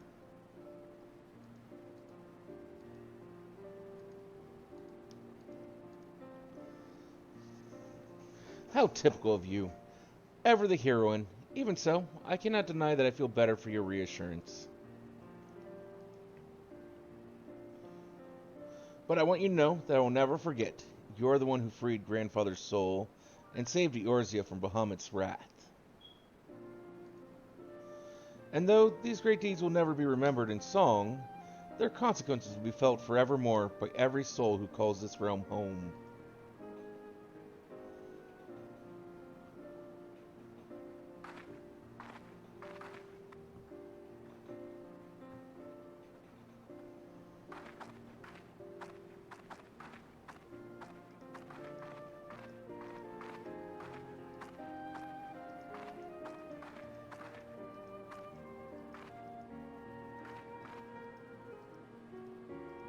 Yep, this spot will do.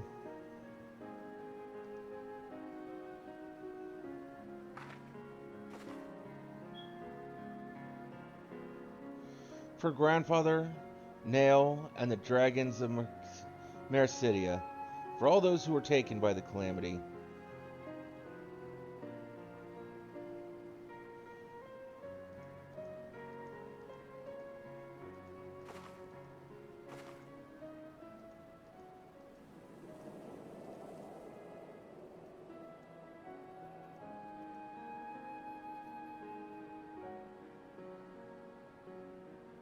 At long last, our struggle with Bahamut is over.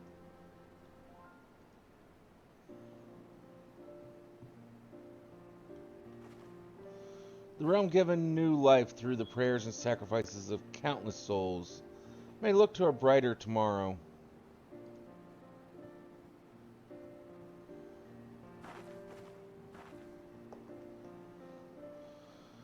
When the dust of our adventure has settled, I shall embark on a journey.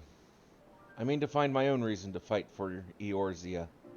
And when I do, I will fight with all my being.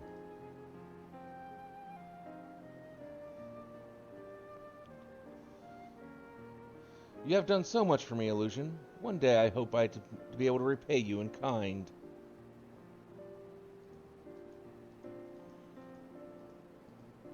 I have no doubt that you will continue to help those in need and grow ever stronger in so doing.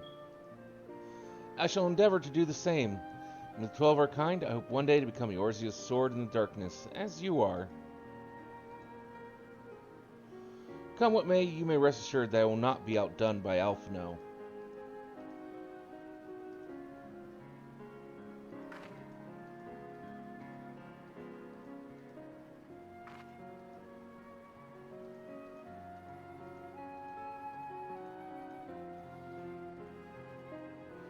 When next we meet, I promise I will not disappoint you. You're already disappointing me. Till that day, fare you well, my friend, and thank you from the bottom of my heart.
Okay. And with that, it is time to get some sleep. I'd like to thank you all for joining us here this evening. We'll be back tomorrow night, like I said, with Fear 2. Whenever it is that I get home, which I don't know exactly when that will be. But till then, have a wonderful rest of your evening.